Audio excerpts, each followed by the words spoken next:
Do, do, do, do, do. My cat wouldn't wear it, so I thought I should. So it's very festive. It's not. I don't think it's the right time for this to be festive, but that's what's happening.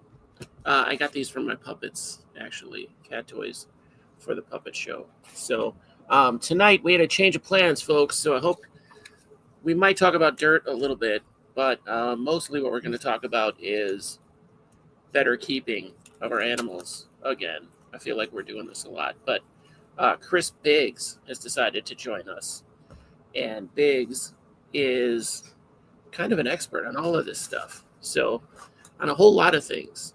So we're gonna check that out and see what that does. But he's not quite here yet, so we're gonna stall a minute.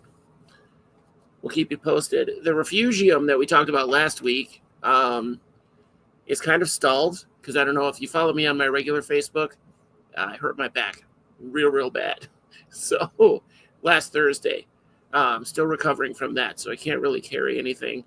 I've been walking with a cane. Today's the first day. I walked a couple hours. Well, I didn't walk a couple hours, but for a couple hours I could get up and walk without the cane. It's a little tight, but I fell the other day. Thursday, we had this super thin coat of ice covered in water, and I fell and hit my back on the. I fell off the top stair and hit my back on the bottom stair of 3, right in the small of my back. So I literally thought I was paralyzed for a minute. I was terrified. And I've never been that person to like scream in pain, but this time I did. Yeah, I was making a lot of noise.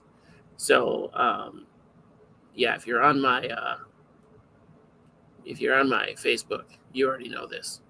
What is this? Now that we are live, I can say this podcast is brought to you by Moist Flutter Puppies. Wayne Abitis has been going through the catalog of episodes, so he got to the Flutter Puppies. That's another thing that slipped through the cracks, didn't it?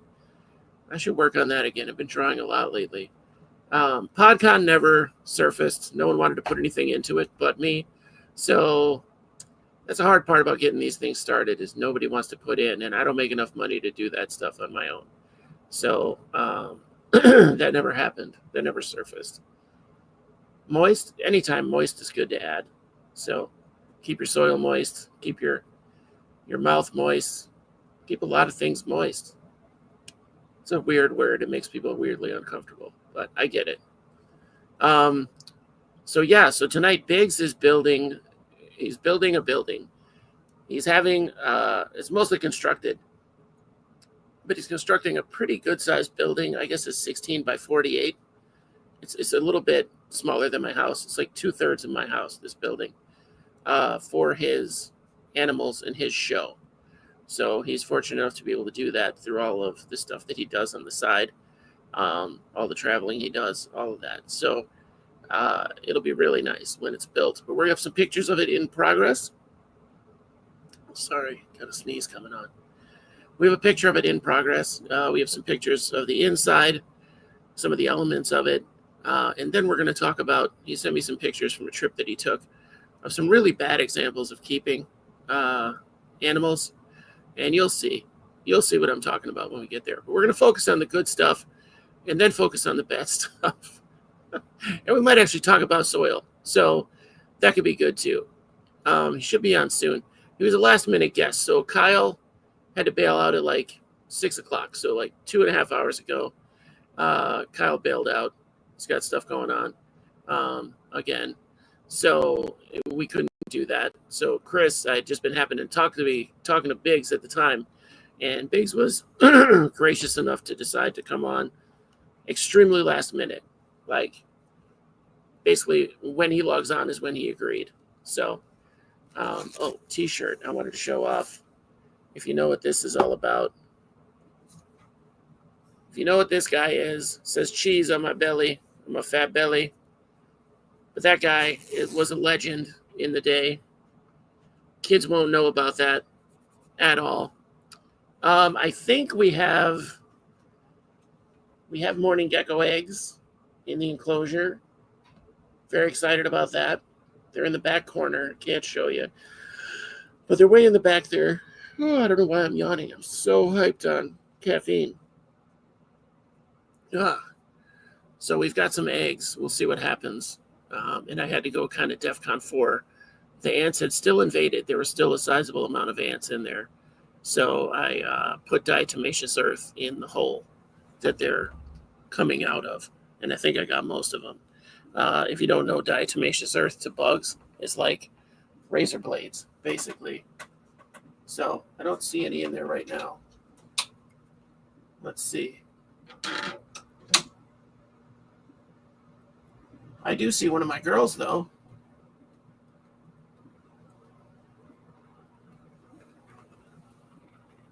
I see two of my girls. Haven't seen them together in a while. So that's exciting. That's fun to see that. The refugium build is we're solving problems. So I can get into that a little bit. So one of the problems in the design phase that I forgot my book. I still haven't brought it down here. I need to bring it and show you guys my book for all the builds that I've done. So I have one of those. It's a full-size notebook size, but it's the dot journals and pretty thick. It's almost like a 2-subject. So it's got, I look like I'm going to be sick, but I'm trying to fight these stupid yawns. So anyway, the situation I came across while I was doing the design is I was checking the water levels, like how high I want the water in the turtle tank, in the display tank. And the water levels in the display tank are going to be lower than I want them to be for the refugium. I want the refugium to be basically full, maybe like this much from the top, because it won't have a lid on it. It's not going to have a top, so that light can just come in. Plants can grow out. We're still designing or debating on which plants to use. I do think diatomaceous earth would kill and harm springtails nice pods. Yes.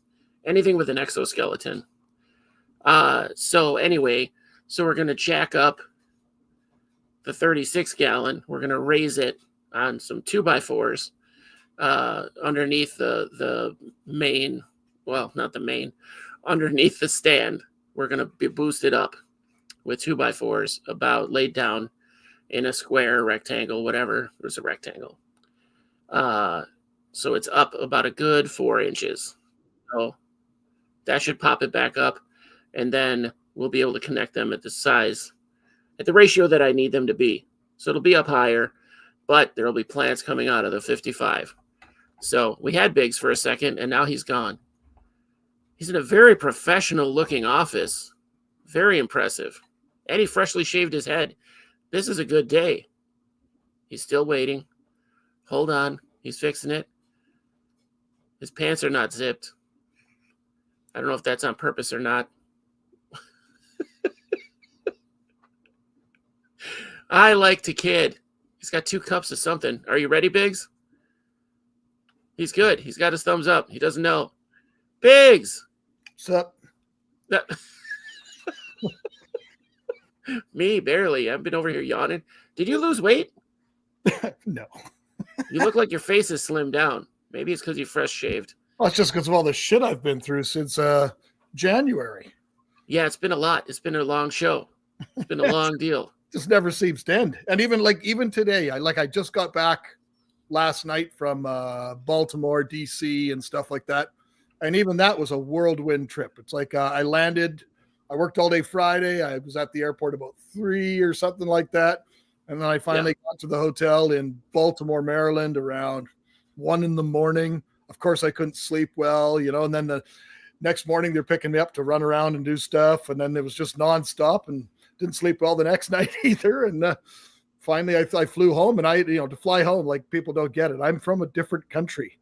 So it's not like there's, it's not like I'm in North Dakota and I go to the little hub airport and there's like 75 flights a day. No. To me, there's not a lot of options. So yesterday I had to fly from Washington, D.C., Baltimore, Maryland to Atlanta and then back up. That seems like that seems inappropriate. It's like to fly from here to Toronto. I have to go to Japan first. It makes no sense.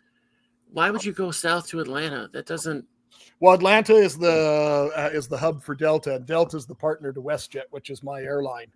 And then direct flight. So normally, no matter where I want to go, if I'm going to go to the States, if I go by Air Canada, automatically I'm going to have to probably go through Chicago because that's United, and that's their partner. Okay. I'm going to go WestJet's my main airline now, and the reason being is because Air Canada discontinued almost every flight that I use every month for work and for anything else that I normally went to. They got rid of all their short haul flights. So then I switched over to WestJet, and now I use WestJet for almost everything, or Delta, and that's just what it is. But if I'm going to fly to the States at any time, I usually have to go through either Atlanta first, but more than likely I go through Minneapolis, which is the old Northwest. Minneapolis. Which is only Minneapolis is a straight 8-hour drive for me, but it's only a 50-minute flight. So, okay, all right. Well, that's not bad. So 8 hours from Minnesota. So if I went to Minnesota, 8 hours from Minneapolis for me. I could take. That would be 8 hours. That would be a total of 12 hours, I think.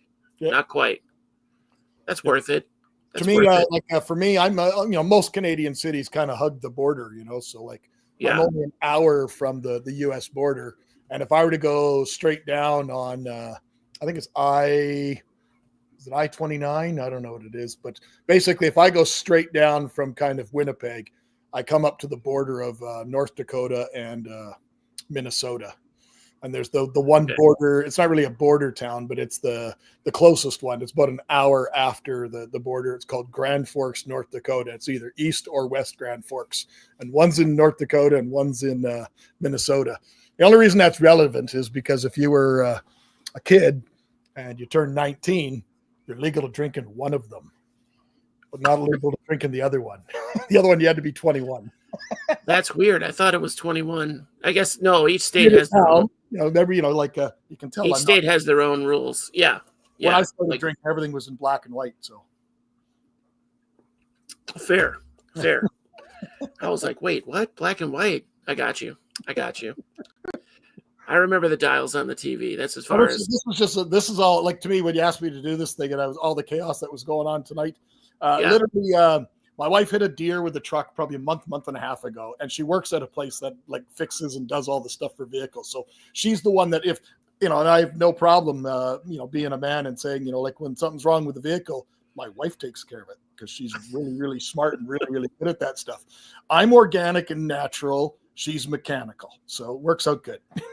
That is good. We're going to get into some of that. She took care of organizing all that. I just had to go for the appointment, something at like 10 this morning at one of the Jeep dealerships or whatever it was, and took it in there. And then she said, and I noticed the other day when I went to go see my dad before leaving, that my truck wouldn't even go up an incline into a parkade. So I knew something was wrong with the 4x4. And I shared some of those weather pictures with you, which you might pull up. So 4x4 is pretty critical for us, especially where we live. So I had to make sure that we got that checked. And I took it to see her probably around 11 this morning. So my wife leaves. My wife gets up at like 6 a.m. She usually, if I'm away, she does all the farm stuff and everything entirely by herself. We're talking hauling 5-gallon pails out to the farm for water. She's like a superhero. And she does all that stuff. But I did the farm this morning, but I didn't do the farm until I got back. But I took her the truck, and apparently they put it up on the hoist. And basically everything from the front seat all the way forward was shit. So they had to replace all that. No. But that's the pile of stuff. So she literally got home while I was putting my daughter to bed about 8:15 tonight. She got home from her workday today, and the truck's finally good. So that's why I was running a few minutes late. And the only reason I'm sitting with where this is at the bottom of my stairs. This is just my random collection of whatever stuff. I got to the point that when I kind of stepped down from all the academia and everything like that I started going through all my books, and I no longer have all those metal filing cabinets of all the papers. And I used to have several. I used to have like 6 or 8 of them.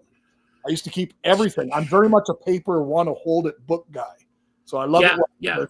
2/3 of the books and everything that are going to be on this wall are, and they're all over the place. It's whatever it is. But if it's going to be anything in regards to any of the fields of interest, probably 2/3 of them are probably signed copies by the authors and stuff. So that's very cool.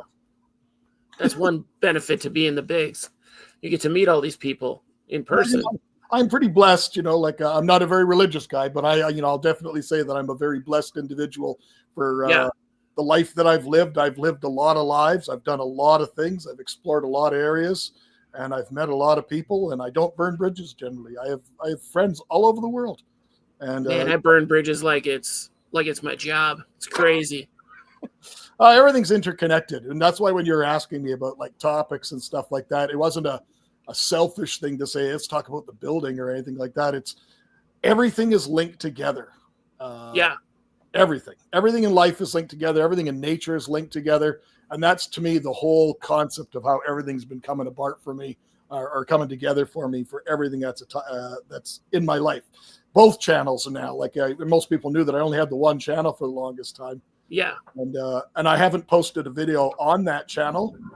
It was a year ago, last November, when I went to Africa, and I said I was going to do all this stuff, and then I never ended up being able to do it because life has a way of interrupting.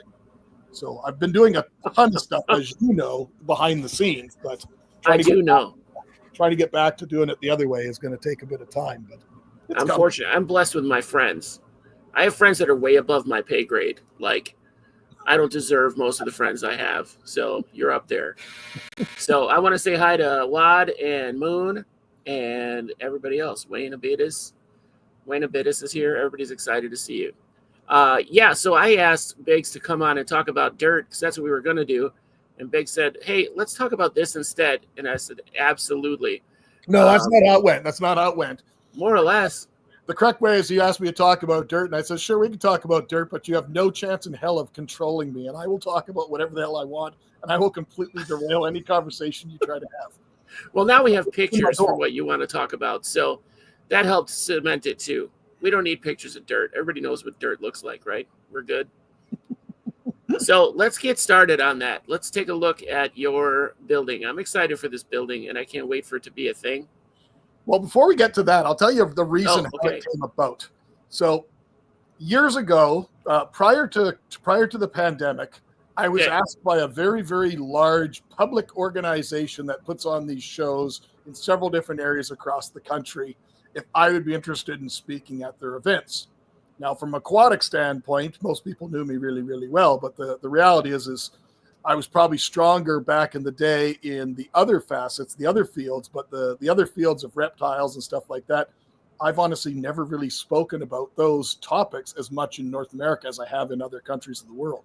My interest in working with a lot of the different venom and stuff back in the day is what took me all over Europe. And, I was fairly high demand for my aspects of stuff like that. I did recently just do a talk, a kind of a private talk on the evolutions of the protein evolution is what I called it. And it's talked a little bit more from a kind of an armchair. Like when I talk fish sciences, I talk about armchair ichthyology, not being a fully accredited, finished my master's type scientist guy. And I like talking things down at that level where you might not be a scientist, but if I hand you a paper on a revision of something like that, there's going to be so much terminology that you've never seen before. It doesn't even sound like English language. So I always have prided myself in being able to go through that, but bringing it down to the point that, without sounding like a dickhead or being pompous, like people don't need to know what that is. Just bring it down to a level that everybody can absorb it and enjoy it.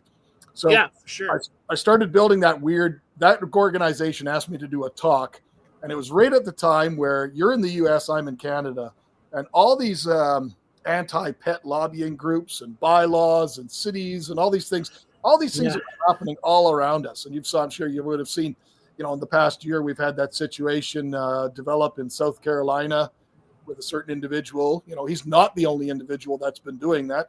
You go on YouTube or TikTok, there's all sorts of irresponsible keepers, I think, in my opinion, that are free handling all sorts of stuff. And I'll say idiots. Yeah, South Carolina now is going to face reap the repercussions of it. And once one happens, it's going to fall very fast, in my opinion, right across the board because you and I both know, like ISO buddies, you started doing YouTube for ISO buddies and, it goes as far as it kind of goes, and either it does amazing or it just floats along or it doesn't do anything. And now, you do these lives and they do well, and some channels go huge and some channels don't. But both you and I know if you had filmed your fall, you'd gone viral, right? I'd had 10 million hits. Yeah. I'd had 10 million hits. Somebody would like they would set the screaming to some music and it would be in there and it would be, 100%. There'd be remixes. If I did that, if I filmed my 2 seconds of falling, it would be huge. But this, like, actual information we give people every week, it's huge to the people who watch, and I'm very grateful for all of I have a really great community built. All 8 of them are here, right? 5. We got 5. I'm just bugging you. You know that. I know. But, no, so I started putting together this presentation, and I ended up not delivering. I ended up pulling the plug on going to that organization. There's just too many red flags. But I've given this talk now to probably about a dozen different organizations, and I delivered it to one of the ones this weekend because they'd asked about something a little bit more specific, and I thought this would really cater to them. And I got involved with an organization of the shirt I'm wearing here. It says over here. Yeah. I don't know where the hell the logo is, and when you look on screen, everything's backwards. It's always backwards. Yep. This is an organization. I shared the link with you, and if you wouldn't mind putting that link, either putting it in the chat or put it in the chat. When you do finish putting the video, there's an organization in the UK that is doing a ton of work. Now, all the little battles that we are facing here in the US, we face more in Canada, I think, right now. We don't have it because the same type of things. But in Europe, there's a lot more pressure in Europe where they're just going to try and outright the keeping of reptiles and like stuff like that. Like they're just trying to blanket these things. And there's an organization called Responsible Reptile Keeping. And on that website, website, there is something that I encourage everyone that you know that keeps anything from a newt, and they might only have one, to even any amount of reptiles whatsoever. On that website, through that link, there is a questionnaire or a survey that is global. And they are basically taking all that information that you're going to submit. They don't care about your name. They don't care about that. They just want to know what type of animals, how you source them, all those type of things, how you maintain them. And it's all point form. It's super, super easy to do. But all that information is gathered to used against these lobbyists that are basically promoting just misinformation. Like in Canada, they use all the imagery for ball pythons being sold at reptile expos in little deli cups. And they say, well, these are how these people keep them. No, that's not how they keep them. That's how they bring them to the show for safe transport. So it's safer for the animal to get home. And then they'll use these inflated, completely fictitious numbers. Like 150,000 ball pythons were stolen out of the wild last year. No, nobody's taking them out of the wild. Ball pythons in decades because they just come in with all sorts of problems. Yeah. They're so well adapted in captivity, develop all these other things. The only people that would ever bring in wild ones would be something like a zoo or an institution that's doing something on studies, educational. Yeah. That's the only ones that would ever. And the numbers are so incredibly fictitious. And then we have issues up here in Canada with the same sort of laws where they're trying to say, well, every animal at these shows has to be displayed in an environment or a cage or a carrier container that's at least 90% of its body length. Because every snake that I've ever seen, especially ball pythons, hence the name, stretches out completely rigid. And that means, so you're going to have every ball python displayed at a show in like a 36 or 48 inch tank. Because that's how they do that. They don't even know anything about the habitat. They don't know anything. This thing lives in literally a hole, ekes out its entire existence covered in ticks. And in captivity, these things are kept like princesses. Well, to be fair, I think they were counting all of the ball pythons. The 150,000 is all the ball pythons at every show I've ever been to. Yes. There's at least 150,000 at every show. Now, I don't know who's buying all these ball pythons. Well, that is the other side of the coin. Right now, that is another problem. And that is why I'm involved with this organization called Responsible Reptile Keeping. That I started building that presentation, and the presentation is called We Can Do Better. And it touches on all the facets of things that are focus of my interest. So I have aspects of keeping isopods. Do we keep isopods in just a rubber little shoebox? Can we? Yes. But what can we learn by doing things differently? Just talking with some of the people you've had guests on as before. You're like, have you had Eddie on? Have you had Eddie Lopez? Have you ever had I have. I think I have. Yeah, you've had Kevin on. You know what I mean? We're talking guys that have taken the basic little insects, or sorry, not insects, crustaceans, but in the case of Kevin, all the different millipedes and all these other things. Yeah. And we've been I'm 55 years old. Those giant African millipedes and all the other millipedes are all theoretically illegal in Canada now, but they were prevalent in the pet stores when I was 15 and 16, and they were like $6 a piece to buy. Sure. Yeah. And until recently, until the invention of flake soil and people really starting to look at the ecology of these animals, because frankly, nobody gave a shit about them before that, right? Sure. That's why there's no real studies. There's no real work on these animals. It's just a bug that's underneath a log. I don't have to care about that. How does it impact me? But you have individuals like Eddie, and then you have Kevin, and then in Canada, there's a couple of individuals up here. There's Dave at Incogniverts and Jeremiah Toole. These individuals have advanced the keeping. Oren, these guys have advanced the keeping of these animals to such and such a level. Like, I go back and just look in the past 2 years of me doing isopods or so, or 3 years or whatever it was. Everybody's got to do that math problem. Like, I started it 2 years ago. Oh no, 5, add COVID years, you got to do that math. Yeah. But I look back at some of the videos that I still get comments on when we preached everybody about sterilizing in the oven and doing all these things. And I don't do any of that stuff anymore. Once you start spending time and looking at the ecology and understanding it, we can do better, right? And we want to keep that living system. We want that cycling and all those biologicals. So I have that sterilization argument more than any other argument, I think, more than my political arguments. But that is basically the way everybody still keeps it. I go to any show, you're still going to see the same thing. Yeah. They're just wildly dead set on cooking everything they get or freezing it, or I don't know. Freezing is probably the best method, but I mean, you don't. Freezing doesn't really work for us up here. Depending on the animal, because we would naturally freeze up here anyways. There's animals that are going to go below that. There are animals up here, not higher form animals, but there are animals up here that would go below freezing. Body, it almost basically would be like their body just died, and like somehow they're reborn in the spring. They've got almost like antifreeze in their systems. I'm saying that's all of them, and that's definitely not my field. That's a topic for somebody else. But yeah. But getting back to that talk ideas, I started building that talk, and it encompasses, it looks at animals like, we'll say, a tokay gecko. Okay. Tokay gecko recently got put on 2-3 years ago, put on CITES Appendix 2, but the collection numbers are so incredibly high that it'll never be a threatened. And that animal's very, very populous and readily adapts to urban areas. So to the point that you go to zoos and they literally set up a zoo enclosure, not to look like the jungles of Asia, but they set it up to look like the junk of your closet. They got brooms and mops and a bunch of garbage piled on the wall. And I've seen that. Adaptable to urban areas. Brookfield Zoo had that. They have that, and then they had a setup for rats that was like somebody's shed. Yeah. But you start thinking about that. That's crazy. But if they're going to set up size a quota, and we will never obtain that quota in live animal exports.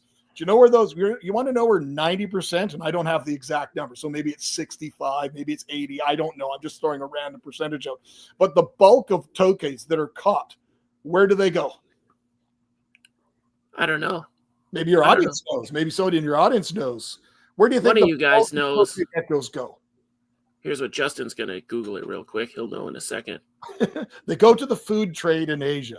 So if you go to Chinatown in any metro city, I guarantee if you go to Chinatown, you look behind the counter in their jars of all their medicinal things, you will see dry, flattened out tokay geckos, and they use them for medicinal purposes.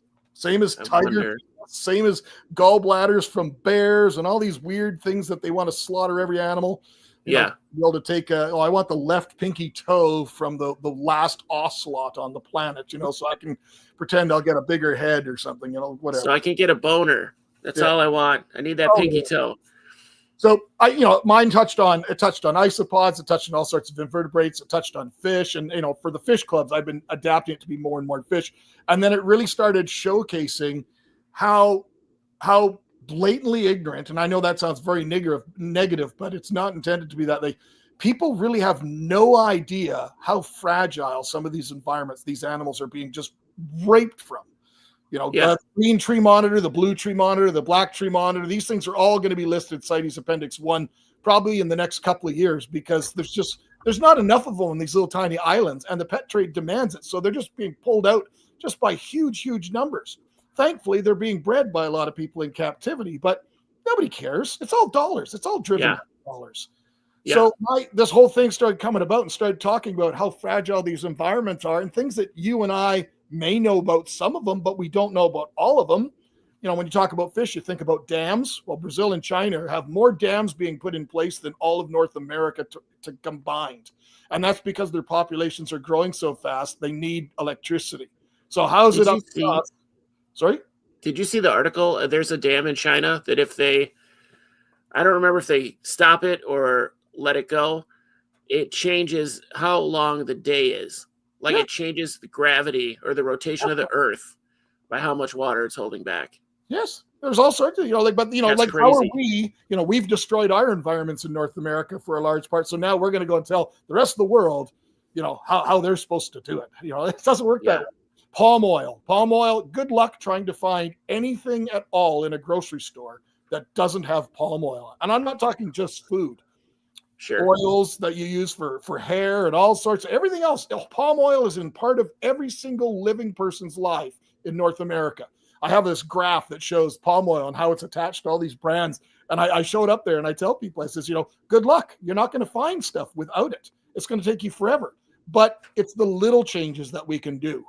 Littering, pollution, water conservation, electrical conservation, switching from fluorescents to LEDs. Like some of them sound silly, but every little thing that we can do can impact. And the more little things that we do can cause a bigger ripple effect, right? So that's how it all came about. I know that was a long ass winded explanation as to why the building came. But during the pandemic, I had the one channel. I started the channel just before the pandemic. It was all supposed to be about fish sciences. The introductory video, I think, is still there. It tells you all these things that I want to take you on and places that you wouldn't normally ever be able to go, like labs and private fish farms and things like this, things that I just have access to that most don't. And I'm truly blessed for that. Yeah. But then COVID hit and I couldn't travel. So then I was kind of like, okay, and Manitoba or Canada shut down harder than anywhere in North America. Like Canada shut down harder than the US anywhere. Okay. We shut down like Europe, right? And being where I'm located, we all had challenges, but being where I'm located in the middle of nowhere, central Canada, if you were into fish or you were into reptiles, your stores still had stock, but everything just traveled a lot slower. Costs may have been a little higher, whatever. To me, stuff kept traveling slower, but didn't travel within country. So I had access to almost nothing where I lived. So that's when I started doing other things. That's when I started ordering tarantulas and reptiles and random stuff, doing videos on the farm and all that sort of stuff. But yeah, I remember doing a live feed with this monster fish keeper guy, and huge, multi-million channel. And he kept telling people to go look at my channel. And the video that was live that week was pigs getting neutered in our family van at the country vet. So clearly I knew something had to change. And then things just kind of came about, and it just, I've been dealing with my dad. I lost my mom about 3 years ago suddenly, and been helping my father. He was aging out, and I'm his primary for everything. And one day we just started having a conversation. We're very, very close. My dad is the one that I give 100% credit to. My entire love of everything about nature, my fascination with everything natural. All my brothers and sisters would more than likely, if they had the opportunity to pave their entire yards or live in a condo, they would. Yeah. So like to me is all about nature, and that's 100% a gift from my father. And because we know the time is coming, my dad's health is waning. He's totally comfortable, ready to go be with my mom. We can have those frank conversations. And we started having a conversation about, like, I would like to have a spot somewhere where I can still go and be with my dad and just sit and be with my dad. And that's, and to me, to most people, that might be meaning driving into wherever and going to the cemetery or whatever. But that's not my dad. To me, it was more like thinking about the idea of building a small greenhouse or something. And that's how it all started. And then we started talking about the greenhouse and started looking at quotes, but trying to heat a greenhouse to tropical conditions in Manitoba, Canada, just doesn't sound realistic even remotely. Our power is going to go up 25% for 5 years every year. So basically, I just couldn't justify it. So that's how the building came about. And the building was, people said, well, why didn't you put the fish in there and not that? Like, I wanted Realm Natura, which is the new brand. Realm Natura is going to be the channel that focuses 100% entirely on the ecology of the forest floor, anything reptile, anything bug, anything botanical, my background being in botany or in ichthyology and all these type of things, but the same aspects, the science aspects that I do with the fish side, bringing them into there. So, and I've even said in videos, like I work with some venomous snakes and a bunch of tarantulas and whatnot. I says, if you're looking for me to sit here and handle this stuff, this channel is not for you. Feel free. You know, I appreciate you being here, but I'm never going to be the guy that's going to do that stuff for clicks. It's never going to happen. Yeah. But if you want to learn, genuinely learn stuff, we can do that. And because the space, the building I built is just shy of 800 square feet. I think it's 753 or 7 or something like that. It was a magical number. And that magical number I could not pass without, to get my building permit, if I surpassed, I think it was 756 square feet or something like that. Yeah. Instead of the normal building permit, which was a couple $100, I had to get architectural designs, lawyers, and all that other stuff, architectural stuff stamped. So instead of a couple $100, it was going to be several $1,000s. And everything, you know, you just build it bigger, bigger, bigger. It's just more and more money, right? So this is already kind of maxed out where I'm at, but I've spent the money on this building in the areas that were important to be able to embrace the concepts and the ideologies behind the channel of everything being focused on nature. So I've shared with you some of the pictures of like the flooring. Like the floor is a 12-inch thick slab.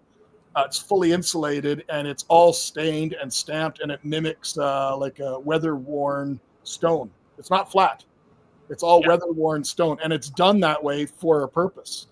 Everything inside the building, the way it's constructed, is all overbuilt, all over engineered. Like this building will stand longer than I'll be on the planet, but it was designed in a way to be able to do exactly what I wanted to do. I wasn't expecting it to be as tall. What? Go ahead. I wasn't expecting it to be as tall, but the contractor built it 14 feet tall, so it looks more in, that's the flooring. The floor is all radiant heated. Now, the whole building's up now. I'm working on the inside now. But it's 16 feet by 48 feet. That little slab that's there off to the right there, that's the little 6-foot entrance pad. That's the only door in or out.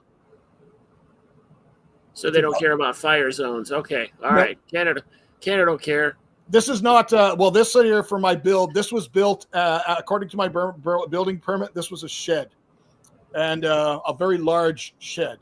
Yeah, it's a very large shed. When the inspector came, I wasn't there when the inspector came for the final one. My contractor has to be there with him. And he asked him, he says, what's the guy putting in here? And he told him chickens.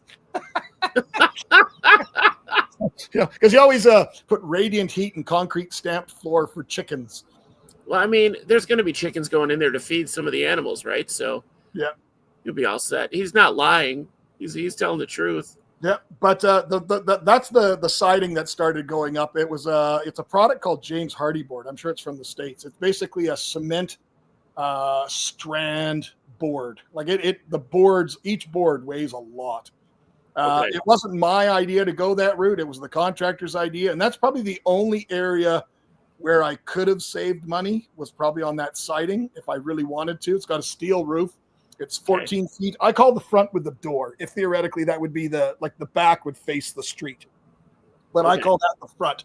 And that's 14 feet tall, and the back is 12 feet tall.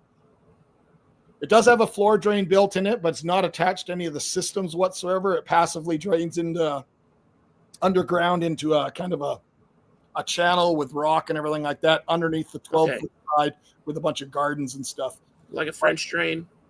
I don't know. He just built it that way because to me, I'm not going to be pouring water. But with the reason for talking about the talk, we could do better everything. This building, when you go inside this building, you'd have to go and watch the 2 videos. I put out 2 videos so far. Part 2 just came out about a week or so ago. I think it came out while I was away. It came out on Saturday morning.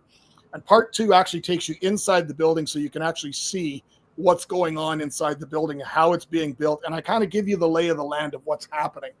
But when you go in that front door there and you turn, and directly in front of you on that back wall for 10 feet is going to be basically the home of the YouTube channel. It's going to be some sort of fancy feature wall with the big logo. And then on either side of that, if I were to walk to that wall and then turn around and face the doors, That's where I'll be standing to do YouTube videos. That's where I'll be standing to do small builds because it's going to have a nice big live edge table, standing height. And then to my left is going to be an enclosure for an animal I do not even have. But that enclosure is going to be, I think it's 10 feet long, 10 or 12 feet high, and 4 feet front to back. And then on the end of that one, closer to the doors, is another enclosure that's going to be 4 by 3 by, I'm going to say 6 tall. And that's for three smaller Australian varanids that are to my left here that nobody knows about. And if I were to go back and stand in front of that desk again or that table and look to my right, there's going to be a very large enclosure there that's going to be, 12 by 12 by 6, and it's going to have a big pool built into it. And these enclosures are not just boxes. These enclosures are all going to be done like zoo enclosures. Full skin coat, full relief, full trees, everything. Like every aspect of that enclosure, I want the animal to be able to feel like they are in their habitat. Very cool. Access will be from behind. And then the very back wall, which is the first wall that you see there pictured, the short wall, that is 16 feet wide. That enclosure is that whole space is one enclosure that's 6 feet front to back, 16 feet long, and 12 feet high. And that one is for 2 very specific animals. More than likely, it'll end up being 3 once it goes into it. That'll be for Cyborg, Macaroni, and one that isn't here yet. But that enclosure is the one that I'm going to literally build a full-size kind of banyan tree into. And that's the one I sent you a picture of, a banyan tree stump. Well, that's that enclosure. That's the enclosure there. This you sent me you said it was for a snake in the thing that you sent me. Maybe It's a secret. I don't know. I don't remember what kind of snake, but I think it was a snake. But this is the whole back wall, right? Yes. That's that 16-foot long wall. Yeah. Now I'm going to guess. No, that rectangle that's up top that you see up top there, that boarded off rectangle there. Is here, yeah. There are 4 windows that will be going on the front, but we just didn't get to them before weather really turned. Sure. So we're just going to do them in the spring. That's the only one that'll be on the what we'll call zoo side. Because if you show the other pictures or if you look at the video, there's actually a second floor built into this building now. And it's 33 feet long and 6 feet wide. And that's where my daughter's plants will be, and surplus of the dart frogs and all sorts of stuff. And then the far other side of the building has a room that is only maybe a third or a quarter the size of the whole building. And that's our mechanical room. That's where the floor heating, the freezers, the fridge, the maintenance, the quarantine, the anti-venom protocols. Yeah, that's the heating. That's the heating system. So it's all on the power grid. But literally, I have power there, but I only have one plug right now, because right now I'm in the process, as I talked about in the video, I'm getting a bunch of quotes on air quality management, as well as air conditioning. I don't need it now, but I will need it come summer, because this thing is so sealed. Like that is 2x6 wall construction, and that you can see the spray foam entire thing. Yeah, it was 15K worth of foam. Put up a couple of the weather pictures to show people what it's been like here this winter already. I didn't put those on my computer. I don't. That's the banyan tree. So basically, in that big enclosure that we're talking, I want to build something like that in the corner, and that'll be the main feature. And then the entire back wall is going to have vines and stuff like that built into it.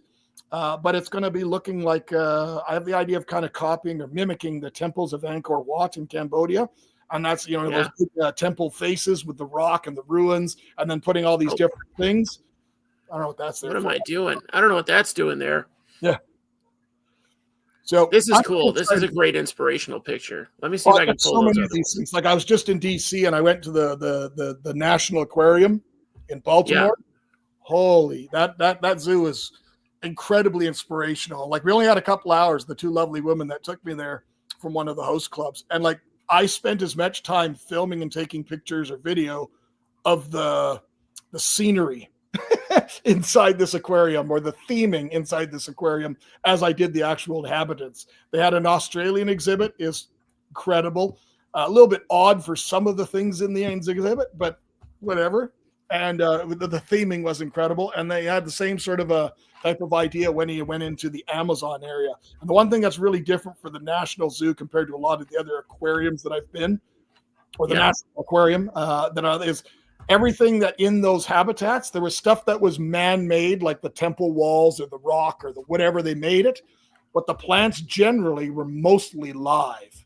So you had like things like strangler figs and monsteras and things like that that were planted that have just overtaken and sent down all these aerial roots and everything like that. And it's really cool because either it's all fake or it's all live. But to see a combination of how they did this in this one was very, very well done. That's awesome.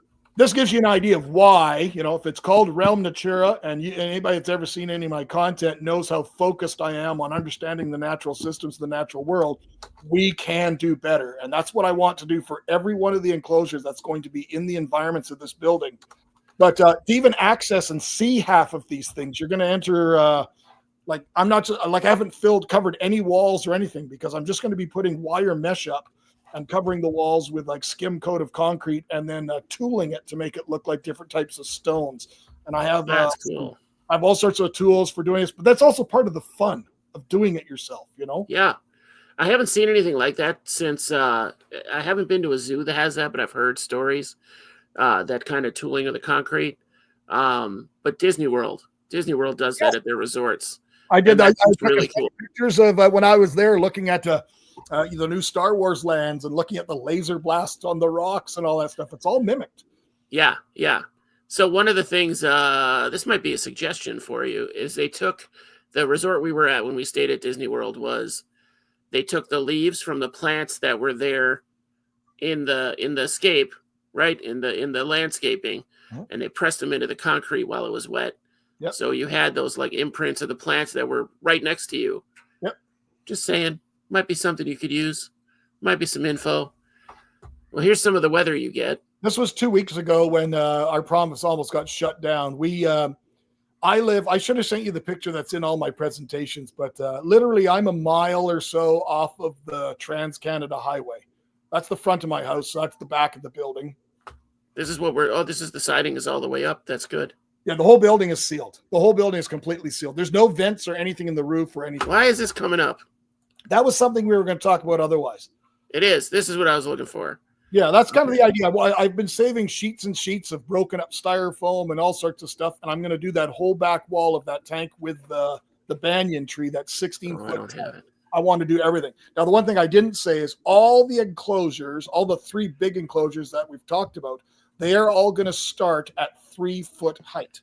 And the reason they're starting at 3 foot height is that gives me room for a 1/2 inch for a floor, plus a 2x6 to make the joist and everything for the floor. And then all those 4x2 and 6x2 and so forth enclosures that I have, the PVC enclosures that are all throughout the basement right now for certain animals, those can all go underneath because they will be perfect for ground animals. Because my building is heated from the ground and goes up. So it's a perfect radiant temperature column that goes up. And then I'm going to have fans and so forth moving air above. So there's just good general, not as much of a temperature gradient, but it'll keep it more balanced. Okay. But things like the rattlesnakes or it's hard for me to say what animals because if I start telling you all the animals, then people don't even know I even have half the stuff yet. But yeah, I'm trying not to say anything because I know some of it. I'm like, I think I remember who Cyborg and whatever the other two's names are. Yeah. I think I remember, but I don't know for sure. I just got to find a way to introduce them to the people in a way. So normally, like when I did the very first build, the first video on the building, nobody wants to watch a 20-minute video of a guy talking about construction of a building. So I did about 5 minutes of that, and then I introduced a new animal. That's kind of the idea that I have going forward of kind of introducing some different animals. But every once in a while, I keep doing things on Instagram where I keep posting up about animals. Like, here's this guy doing this. And I post a little video. I'm like, they don't even know about that guy yet. Yeah. But everything about the channel, like you and me were talking earlier, everything about the channel, everything about the build, everything has to be inspired by nature. Like, to give you an idea, like I went and bought, those Dickies heavyweight work shirts, the short sleeve ones. Well, I've got them in brown, beige, gray, sage green, and everything. And I sent them off to a friend in Toronto. I shipped them to her, and she took Yeah. my logo, which you've seen, and you asked about the colors. Well, All those I put colors it, are I put it in represented. the thumbnail, so I hope that's okay. What? I put that picture you sent in the thumbnail of the video. Of all the logos? Yeah, the different colors, just Yeah. the stack of them. But you see how each of those are all nature-inspired colors? They Yeah, I all work absolutely. in the same thing. So everything about it. So I will have merchandise available. Most people don't even know this channel even exists. That's the funny part. Yeah, But I've been doing so much work behind the scenes on it. If I do sell merchandise, which I'm sure I will, instead of it being that black logo of an old dude holding a leaf, which is what it used to be, yeah, now it's got nice, clean, classic looking kind of wood block kind of print. It's nature inspired. Everything about the font and every detail was thought out. But when we do merchandise, I'm not going to ever have it available on a hot pink shirt or a bright red right. shirt or a bright blue shirt. I'm going to try and find, to maintain the ethics and the ideal of the channel, try and find something that is like a nice, natural, organic, or whatever, something along those Yeah. lines in nature inspired colors. I want to Get keep a nice, unified. do a nice sky blue. For those of us that only wear blue, maybe a nice sky blue. If you could, oh, you know who this guy is, don't you? Did you guys have this dude in Canada? Who? Hanker for a hunk of cheese. Yeah, I remember that. It was, oh God, that's my era. That's my era. I'm 50. I'm catching up to you. I'm 50. Yeah. I don't look it, but I'm old. So the issue for me is time is my enemy. That's my biggest challenge. And I looked at it from a concept like if I'm going to separate the channels and put all that stuff onto that channel, and nobody even knows about it really yet. Yeah. So I think it's got 2,500 subscribers or something like that. And I've never advertised it or done anything yet. But the 2,500 subscribers without doing anything to it. I'm giving you the finger in my brain. I'm giving you the finger a little bit. I don't know, but I just kind of put it out there, and I kind of think about it as like, you had the late great Brian Barczyk, and there's that young couple down in Minnesota, and you look at all these people that are the real monsters of YouTube. Yeah. In that era, in that field, I guess the reptile field. We'll just generalize it. They all have something. Same things on the fish side. They all have something. The King of DIY has this monstrous, aquarium gallery. The Ohio Fish Rescue took their gigantic Olympic indoor swimming pool, and converted it to this giant thing with like 11-foot fish in it and stuff. You have to have some angle. Your personality will only carry you so far, and because people really don't want to learn anything, right? And I'm not an attractive 19-year-old blonde girl, right? So it's Someday. Come to an American elementary school and they'll change you without your parents' consideration. Yeah. They'll just change over lunch. There's aspects I had to do. So to me, I'm looking at it my age. I thought, I want to have my legacy. I don't want to use that terminology to take away from Brian or anything. But like, to me, I know that, if something, there's a lot of people that would help me in the drop of a hat if I asked for it. I got so many friends around the world that would stop what they're doing to help me. And to me, I have that same type of mentality to do those things for them. But time's my enemy. I travel constantly for my job as well, for all these speaking things. I can't do anything when I'm away. Right. And right where I'm sitting, right in front of me on the other side of, like, this is literally just sitting stacked on a bunch of stuff. But these are all tubs on the ground everywhere. This is just surplus plants that don't have a spot. Like, the entire basement is completely overrun with stuff. That's and wild. The minute that I can get the electrical in and the mechanicals in, then I can go and spray paint above the 8-foot mark or something like that. Everything black or dark brown or anything. So it'll just disappear in the background. I don't have to paint anywhere that an enclosure is going to be, because I'm going to build that over top of it anyways. But like the roof line and like anything else, I can paint. The minute that's done, all these plants, all the animals theoretically start moving in their existing enclosures. And then I can start building racks and everything. But the minute this stuff starts to leave, that opens up massive breathing room, because this spot that's directly behind me is 12 feet by 6 feet. And the whole thing was built. This whole basement was developed around this space for the big aquarium. And I've had the wood, the epoxy, and the sheet of glass for the front for over 4 or 5 years now in my garage.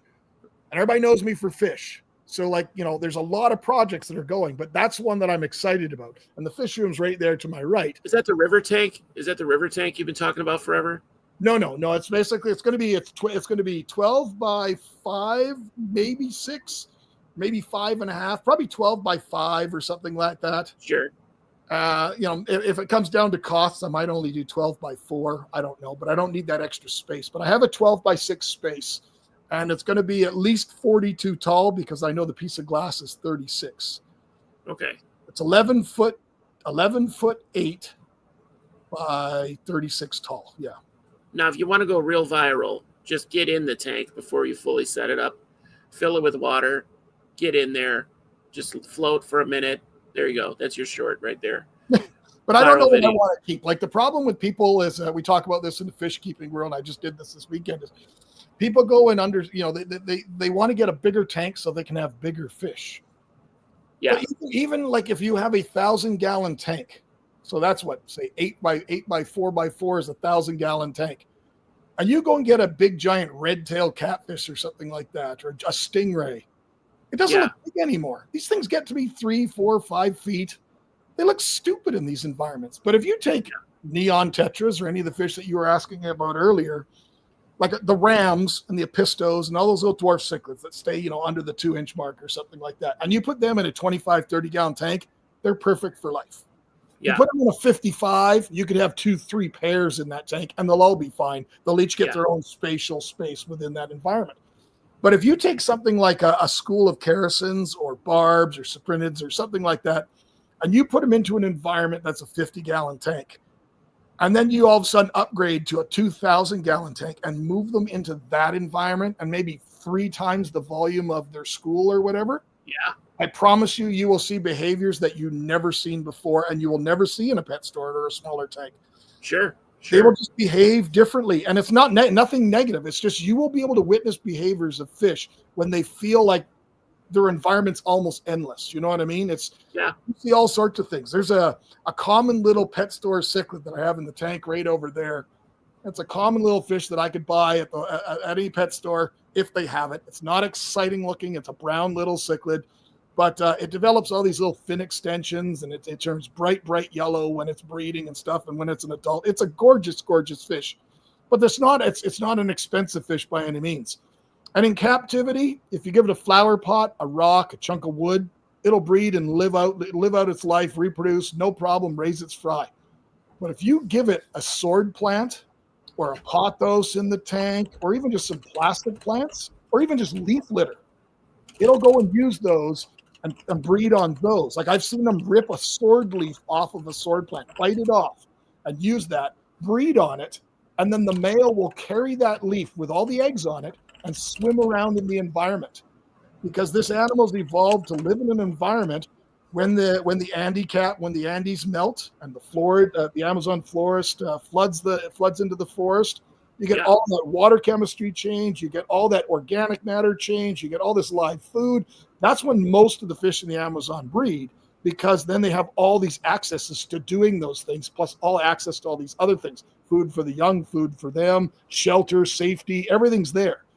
But these fish can have capitalized and have evolved to take it even more specialized, meaning they can go further inland into the very, very shallow water that may be very, very low in oxygen potential. And so sit there and they fan their eggs sometimes when they lay out on a rock or something like that. But these guys don't have to do that. They just pick up the leaf and swim. But you will never see that behavior unless you give them those opportunities. That's funny. That would be really cool to watch. Like cichlids have so many weird developments that they have that they can pull off that it's amazing to me. They're an amazing type of fish. Are you looking at the questions? Yeah, I just noticed there's all these questions there. Like I had it set on the private chat one, and like you kept calling out people. I'm like, there's nobody here.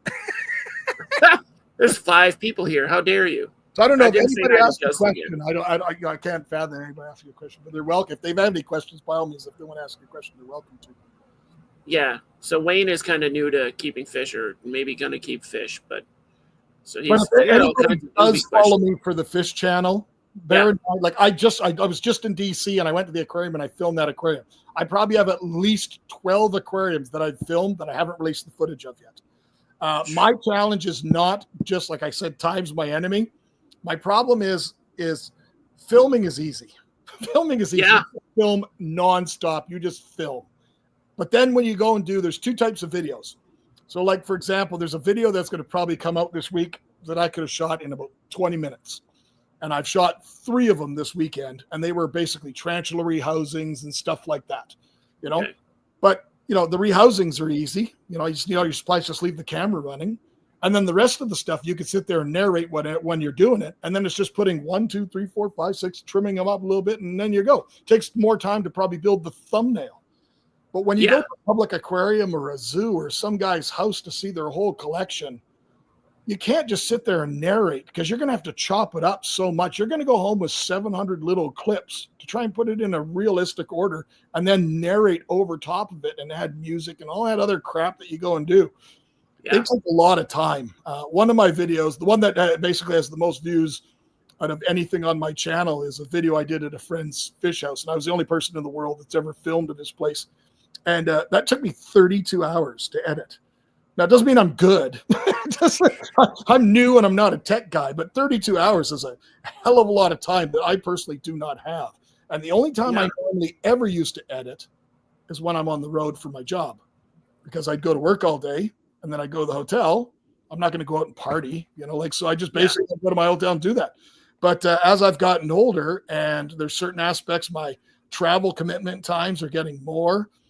Everything's just taking longer. By the time I get to the hotel after, doing an 8 or 12 hour day, I have no desire to do anything. So I'll have a shower and say I'm going to go downstairs for food, and I don't. And then I lay down and I fell asleep. So there's a whole night gone. You know what I mean? And that's been happening more than I care to realize. But it'll come.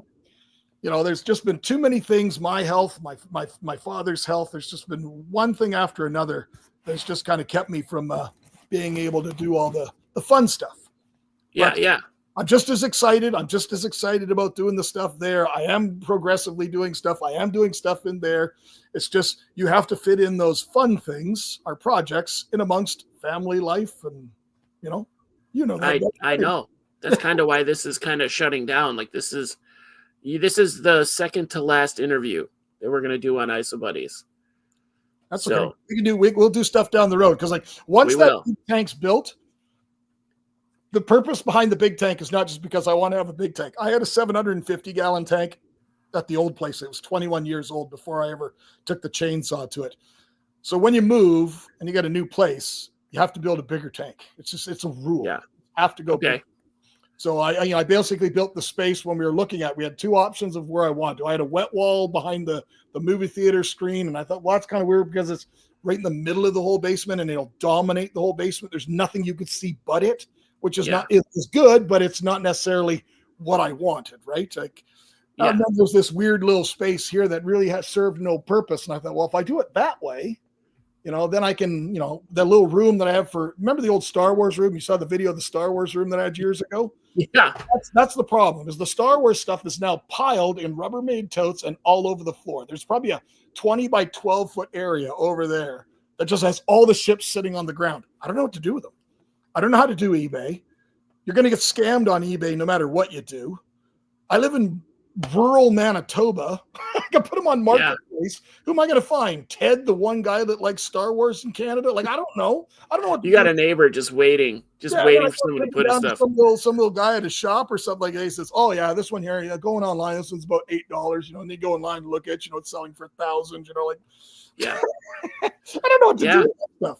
If I had a son, I would just give it all to him. But I don't have any boys. I have girls. I don't get them into Star Wars. They don't like Star Wars. I tried each one of them. Just none of it stuck. I beat it into my daughter, so she knows now. It's like Pavlov's dog.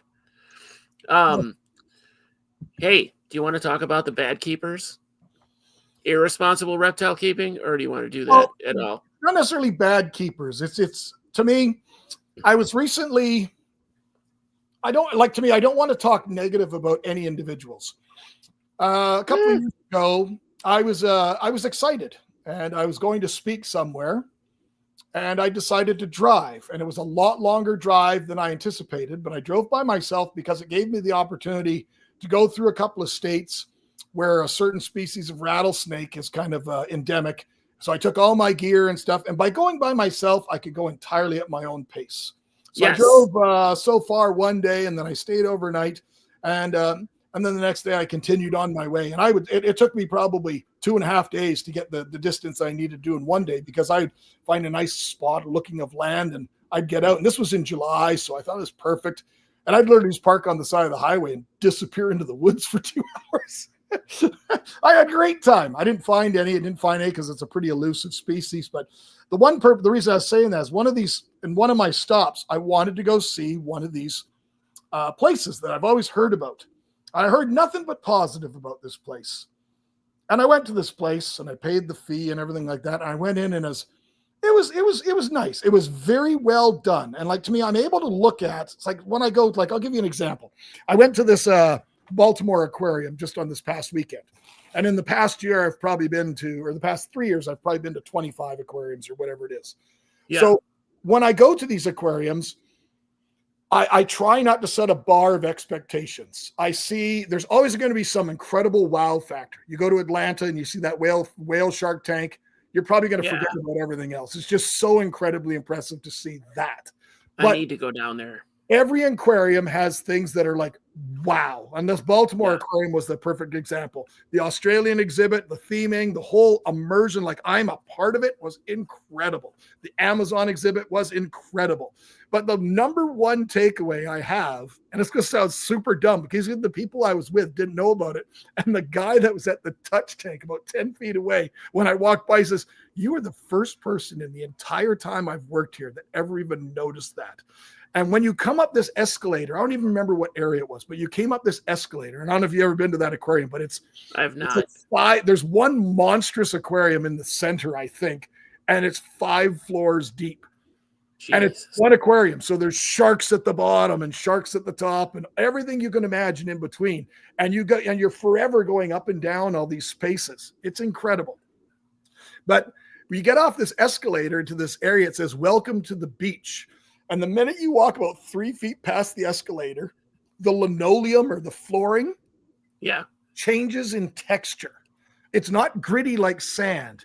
It feels, even though you're wearing shoes, it feels like you're walking on a sandy beach. The floor has some give and works with your foot. It's all kind of spongy.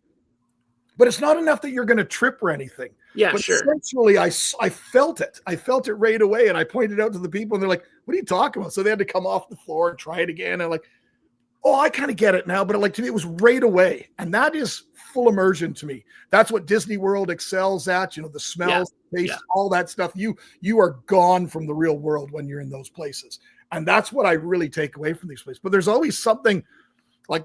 The aquarium in Toronto, the Ripley's Aquarium, has been one of my favorites, best overall for a long time. And it totally got edged out by this one for all the sensory things. But the Toronto one has good. And then there's one tank that's literally like, it shouldn't even be there. It's this slanted tank that you look at fish kind of at a weird angle. Like, remember the flamboyant cuttlefish tank in the shed? That weird little tank that jutted out from the wall? Well, it was like that, but it was about 8 feet long, maybe 8 feet wide. And it had freshwater stingrays in it. It had no purpose, no theming, nothing. It was just there. It's like, let's throw some shit in there and let's call it a day. It was just bizarre. But it was one of those things that, to me, I'm going to see and I'm going to nitpick about it for my overall experience. Most people won't notice it, won't comment. They'll just be, "That's a cool fish. That's a cool fish. That's a cool fish." If you guys ever go to if you go to an aquarium with Biggs, I'll tell you right now, like, he's going to have a good time and take a picture of a lot of stuff. But he's going to tell you what fish don't belong in the tank. And there's one specific fish that apparently they just threw in every friggin' tank they could find. So any tank, what was the fish that you said it was everywhere? I don't remember. It had it was a big cichlid. It was like this big, and it had gold spots on the caudal and the dorsal fin out on the edge. And then it had some cool gold scales kind of scattered throughout his body. But anyway, it's funny. It at first for like 5 minutes it was annoying, and then it got to be really funny. I got in for free. Yeah, you did. Well, technically, I paid double and you got in for free. I paid $50 for his ticket, and he just walked the hell in, and nobody asked him for a ticket. So I stuck with this other ticket. Walked in from apparently some back door. I had no idea where I was going. I should have went back and told him my friend didn't show up. Can I get a refund? I got stood up on my date. So 2 Sasquatches weren't allowed to be in the shed aquarium at the same time. But the reason it was on that trip that I went down there. I went to this place, but at this place, it was really, really cool. It was really well done. The animals they had were all in very nice size enclosures. There was a lot of really good takeaways.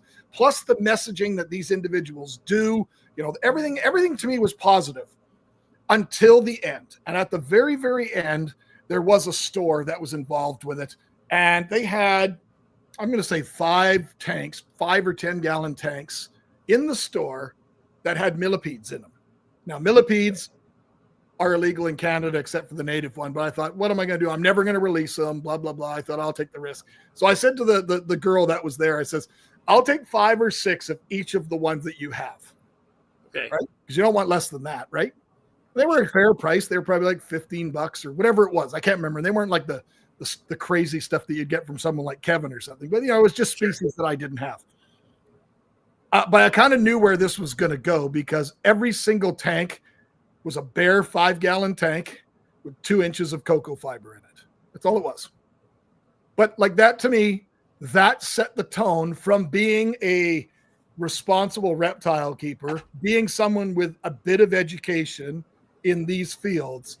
How can you have this and be so good at this and so recognized for this that you cannot give even the smallest amount of care to an animal like this? Yeah. You can do better. That's the whole premise behind everything that I do. And Leigh took tank by tank by tank to the front counter and went through them one by one and found nothing in almost all of them. One of them, they found a body. And on the very, very last one, they found one.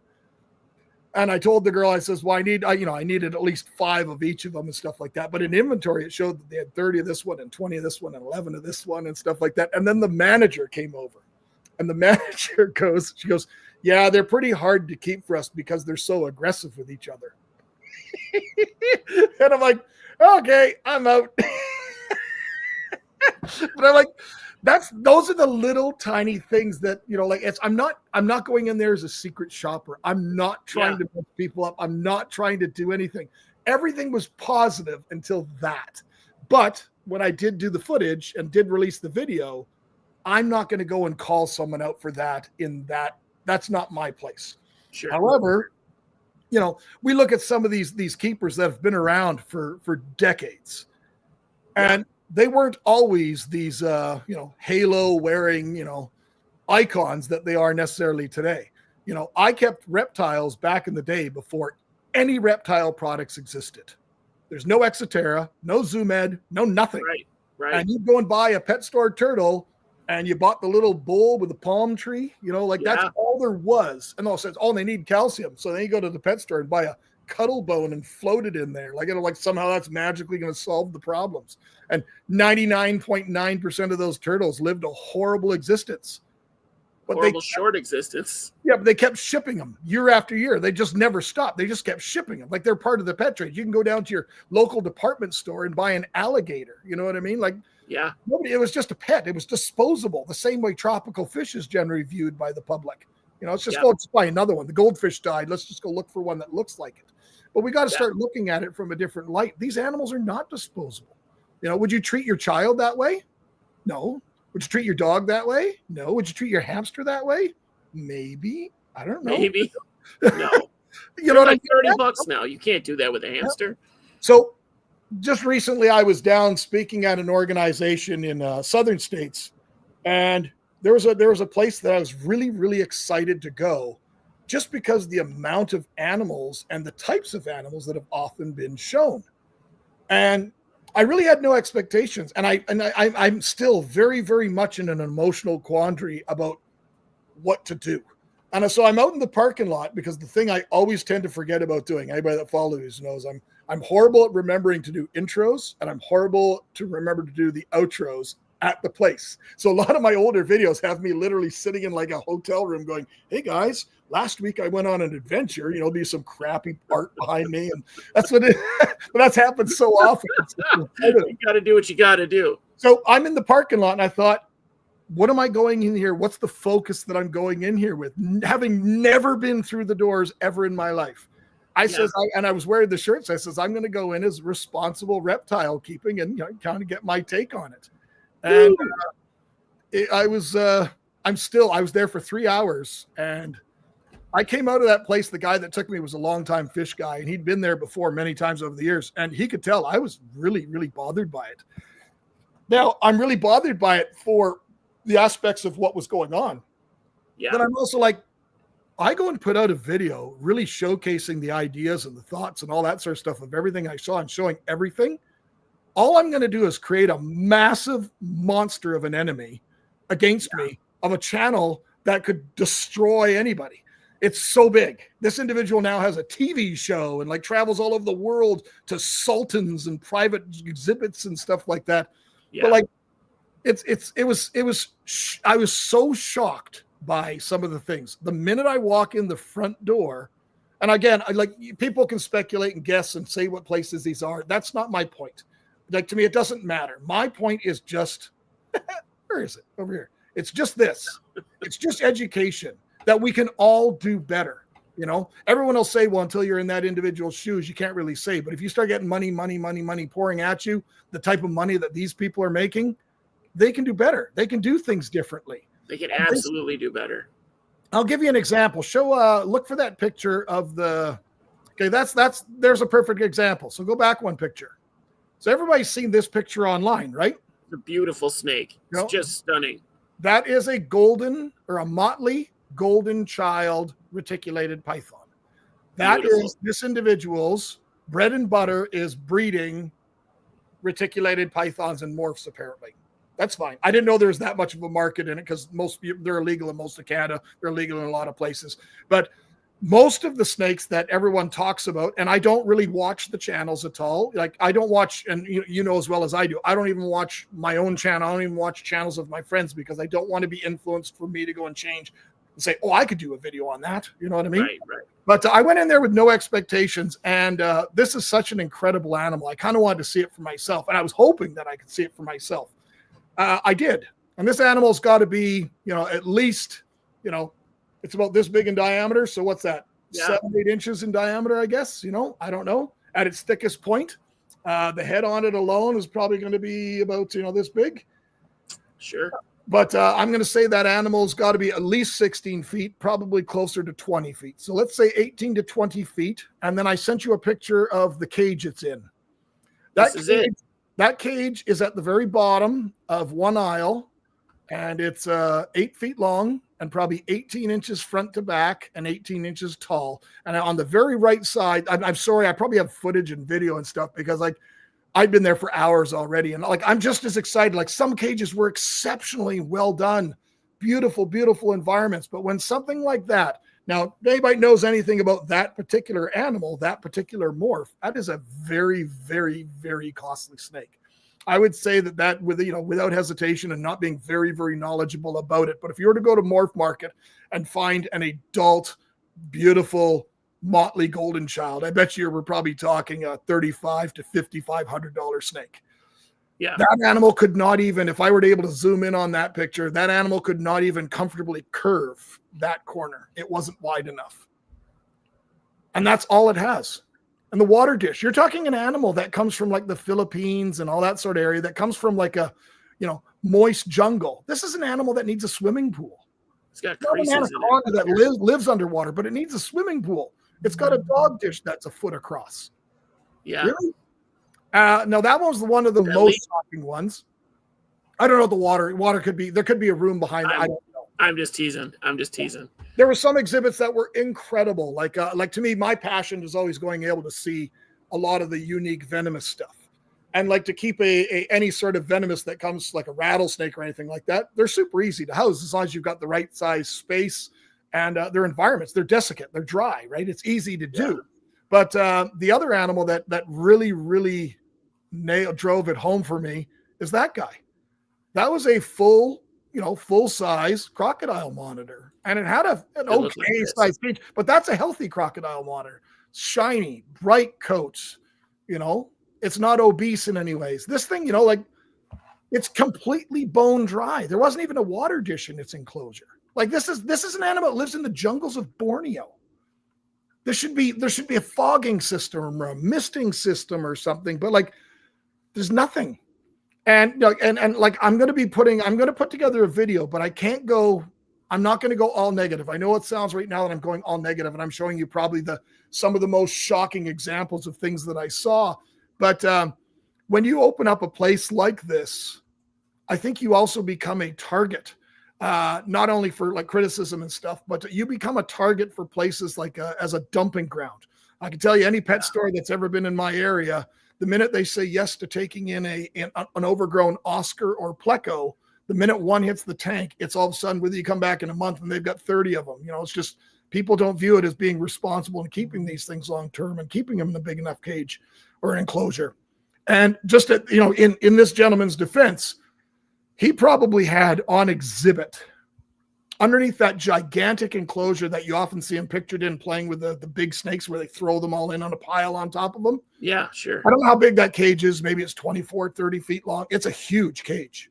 It's maybe only 4 feet, 5 feet front to back or 6 feet front to back because it has one of those fake walls that comes out and stuff like that. Oh, yeah. But it might be 24, 30 feet long. It's a big cage. But it's directly above these little pens that have tortoises in them.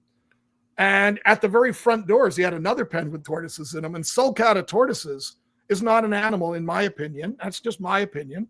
That should be commercially available in the pet trade. It's my opinion as well. I think it's fact. But it's like owning a macaw. Like this thing's going to outlive you and your children. It'll walk through a wall. It'll take a toilet out. Like these things are built like tanks. Yep. And I bet you, and I can't say because I don't know. And that's why I'm going to be the devil's advocate, both sides. I'm going to show both sides of it. This individual is probably in that situation where he becomes the dumping ground for all these unwanted animals. He probably had 50 sulcata tortoises. And they're just heaped into some of these pens where they can barely move. But they're provided with the best that he can, But he also, Asian water monitors. It's the second largest varanid next to the Komodo dragon. That's not the animal pictured. No. He probably had 25 of them on hand, and the smaller ones he could keep together, but the bigger ones he couldn't. So a portion of his entire zoo is filled up with all these animals. I'm just going to play devil's advocate. I don't think there's anybody out there that's going to say, what I want to have in my zoo, I want to have 30 Asian water monitors. Nobody's going to do that. But what is he supposed to do with them? I don't know. You know what I mean? Yeah. This is another country. This is, there are aspects that I don't have any knowledge or control over. I can only be a responsible keeper for myself. And I can reach the message that I believe without being preachy, that I believe are important for the animal's welfare and for the welfare of our right to keep some of these animals in captivity. That crocodile monitor, I could tell you, is like a $5,000 animal. US. They're all over Morph Market and stuff like that. There's all these incredible animals, but like you're talking an animal, I said, comes from a wet environment, a humid, warm environment. And that's what it should look like. And this is probably taken, I just took that off the internet, but that's probably taken at some beautiful zoo enclosure.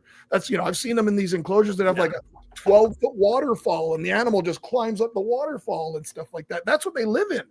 They don't live in a 4-foot by 6-foot box on wood chips with not a hide, water dish, or anything. They just don't. And to me, that's just beyond irresponsible. So when I look at individuals like yourself and myself and all the people that are in the chat, we can make those choices to do what we can. You and I might say, I only have the tank you were talking about. You only have a 33-gallon aquarium. Well, you're probably not going to go and buy a reticulated python to put in it. You're probably not going to buy a giant mata tortoise. You're probably not going to turtle. You're probably not going to go and put a red-tailed catfish in it. You're going to be responsible and try to keep something that you would enjoy that works in that environment. Because you're research, right? Yeah.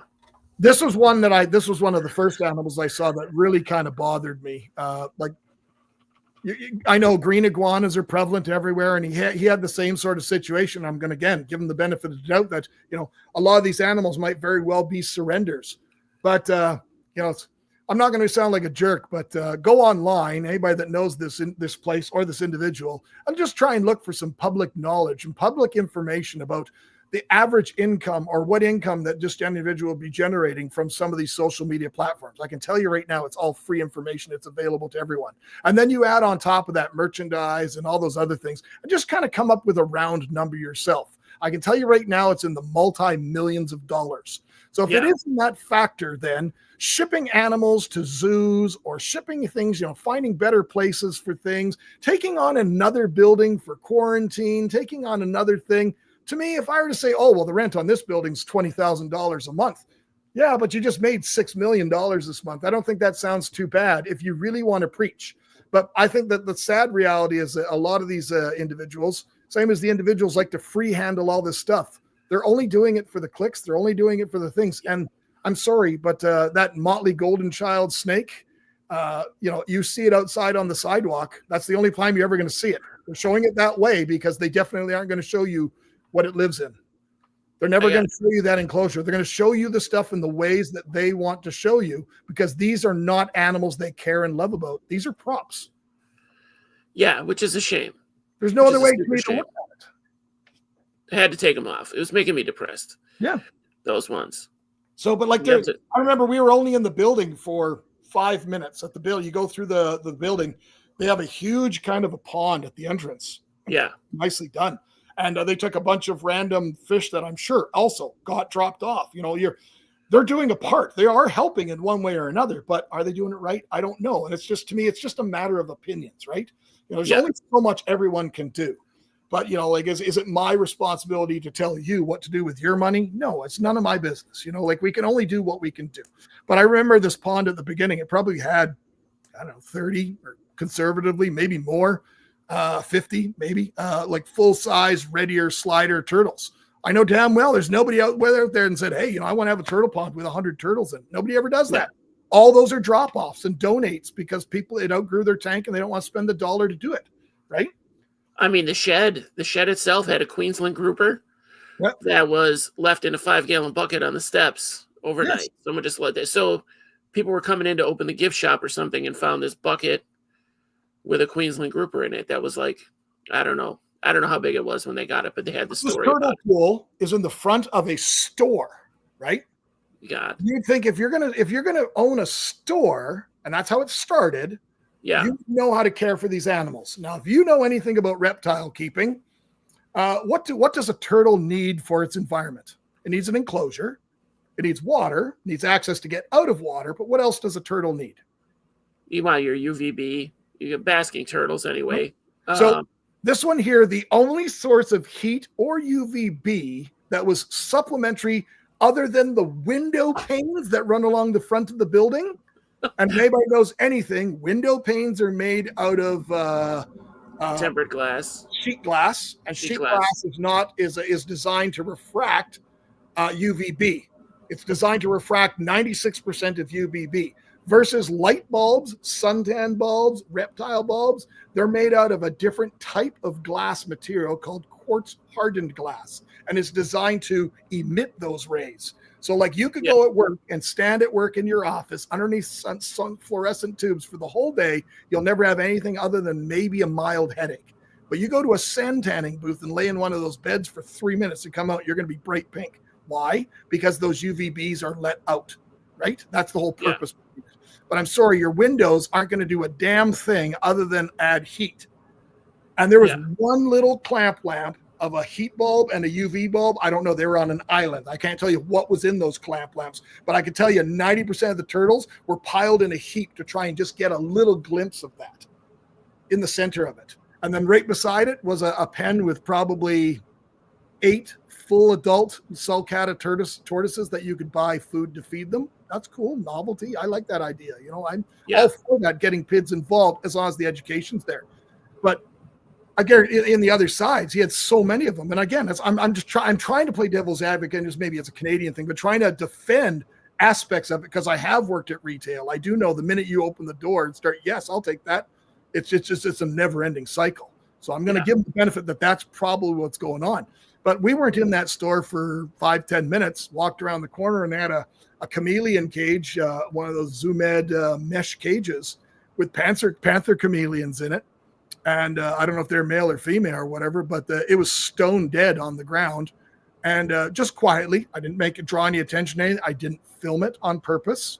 But because I would, and even if I did film it, maybe I did, I would cut that out anyways, because that does not portray the best interest of anything, let alone this individual or the business or responsible reptile keeper. It can have no benefit to our hobby by me showing that. Sure, right? Sure. And so I just pulled one of the staff members over by his side. I just mentioned it just quietly. That was done. And the staff member literally looked me in the face and says, yeah, we've been watching that one for a while. And I'm like, so you've been watching it for a while, and yet it's completely mummified and turned to stone in the cage. Did you watch it? Were you watching it a while before you went away to college for a year and then you came back? I don't know. Did you think it was a wood chip? Did you think it was one of the wood chips from the monitor enclosure? Well, it's okay. I did it proactively to be quiet and just kind of bring it to your attention and stuff like that. And you're outright lying. You're like, it's just sad. But the fact that I've gone to a few of these, giant places now, and I see these type of things, both of these organizations or individuals are reaping absolutely millions of dollars right now by doing what they're doing. And I applaud them for that, because they are both self-made and have worked their ways up to doing these things. And they put out a very good product online. So I applaud them in that regard. But however, if you're going to get to that level, I think you have to up your game a little bit, is the way I look at it. To me, that first word on your shirt. You have to be responsible. Yep. You're an advocate now. You're the face of a hobby. Now, if you don't know how have to live up to that. Don't keep millipedes. That's fine. I've been in many pet stores that are reptile stores that don't keep any invertebrates whatsoever because they're not comfortable either doing it, they don't like them, or they're not knowledgeable. I don't care what the answer is. Yeah. They just don't have that. Fine. Some of the areas of Toronto some of the suburbs of Toronto, they'll have great reptile rooms, but they have no tarantulas of any kind. It's not that they don't want to. It's the fact that the bylaws will not allow them to have it. No problem. Yeah, But if you are going to keep something, at least know a little bit about it before you just all of a sudden bring it in and throw it in a cage with a price tag on it. Right. That's the flip side of being responsible, is you have the irresponsible people. So, like, you go to a pet store here, and 90% of the time it's PetSmart or Petco or whatever. Pet Supplies Plus is another one. And the animals are only as good as, like, the worst employee they have. Because you can be as good as you want. My wife used to work for one of those big box stores years ago, and they had a binder, policy procedure binder or something like that. I can't remember what it was called. And I remember phoning up one day. Now, normally, if you were that type of a box store, normally you would probably stay, if you just stayed within the wheelhouse of the stuff that is their general market, corn snake, rosehair tarantula, leopard gecko, bearded dragon, hermit crab, whatever. I don't care.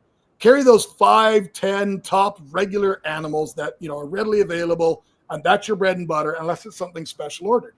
But I remember her phoning me up. This is before we were really dating or anything, years ago, and she phoned me up and she says, well, I just got in trouble at work. We got in this animal, and it's a Europlatus fimbriatus or something like that, but there's no page in the book for that animal, but it's a gecko. So according to the book, because it's a gecko, it has to be on 1 inch of sand. And when the people come in from the office to inspect things, they measure things. And if it's wrong, they deduct points and all sorts of stuff. Like, it's, I understand it from a corporate level on that side. If you just let everybody just go hog wild, and say more substrate, the cost of running that organization it's just exponential. But if you have to put controls in place. So I understand it from both sides. But, like, I don't know. I don't remember the details as to why that animal was brought in or whether it was shipped in or whatever. But she would get in trouble if she didn't set it up according to the manual. And because it was a gecko, even though it comes from a cold, temperate rainforest of Madagascar, she had to set it up like a leopard gecko. Otherwise, she'd get fired. It's that's changed now. This is 20 some years ago. I don't know, but it's just, you can't make this stuff up. just put it in the freezer. Like it's got as much chance of survival in the freezer as it does on that inch of sand. Ridiculous. Don't put your animals in the freezer. I'm joking around. Don't do it. Yeah. We don't really have any questions. My audience does conversations on their own. They'll go on in their own conversation during the show. Them. Yeah. They're doing a good job. But Kyle showed up. Kyle's somebody I go to his house to see his collection. He's got a lot of animals that are crazy. His amount of animals is really, it's overwhelming for me. To me, like it started with the isopods. This whole mentality kind of started with the isopods. It's like, I walked into isopods, and I'm sure you and me have talked about it before, in a completely unsuspecting way. I met a customer that we didn't know each other for a long time. We knew each other from years and years and years ago, but we couldn't figure out why.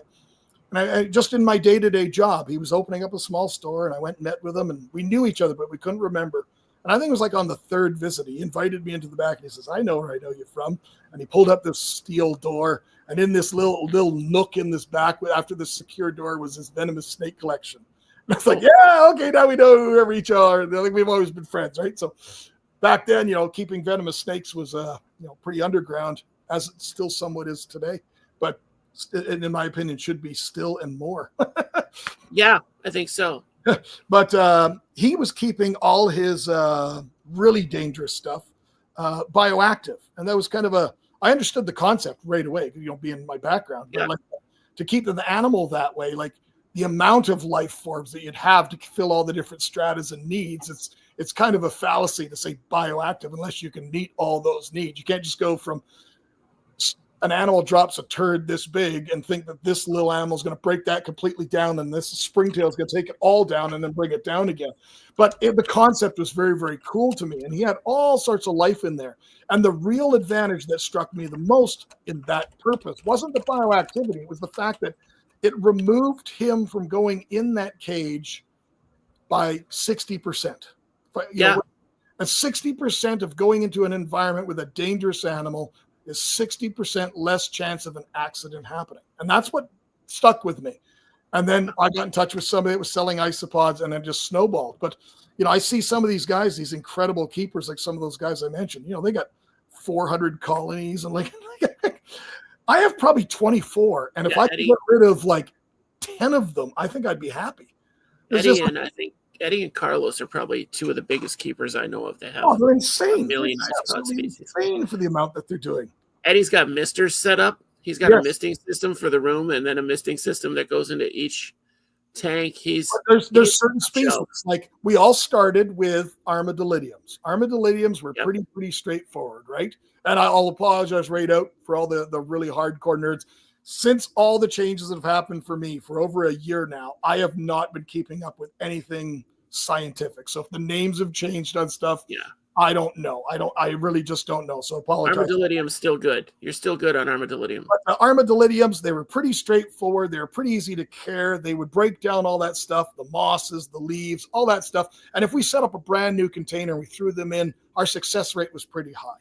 And then we started going into some of the different Spanish and European Porcilio species, and some of them were like extremely arid or extremely alkaline. They live on the coast, on the limestone walls, and I saw things like that when I was in Cape Town, South Africa. But like we were running, and I was just down there flipping rocks, and all of a sudden, like I'm literally in the tidal area, and there's all these isopods everywhere, and I'm like, I have footage of it somewhere, I just don't know where. But it'll end up on a video somewhere. But it was so cool. And then they're calling me, we got to get back in the truck. And so we had to leave. But I didn't have a chance to do anything more than that. But and then, everyone knows about the rubber duckies and the kubaris and all that sort of stuff that came out. But they were far more challenging to keep and to do large volumes.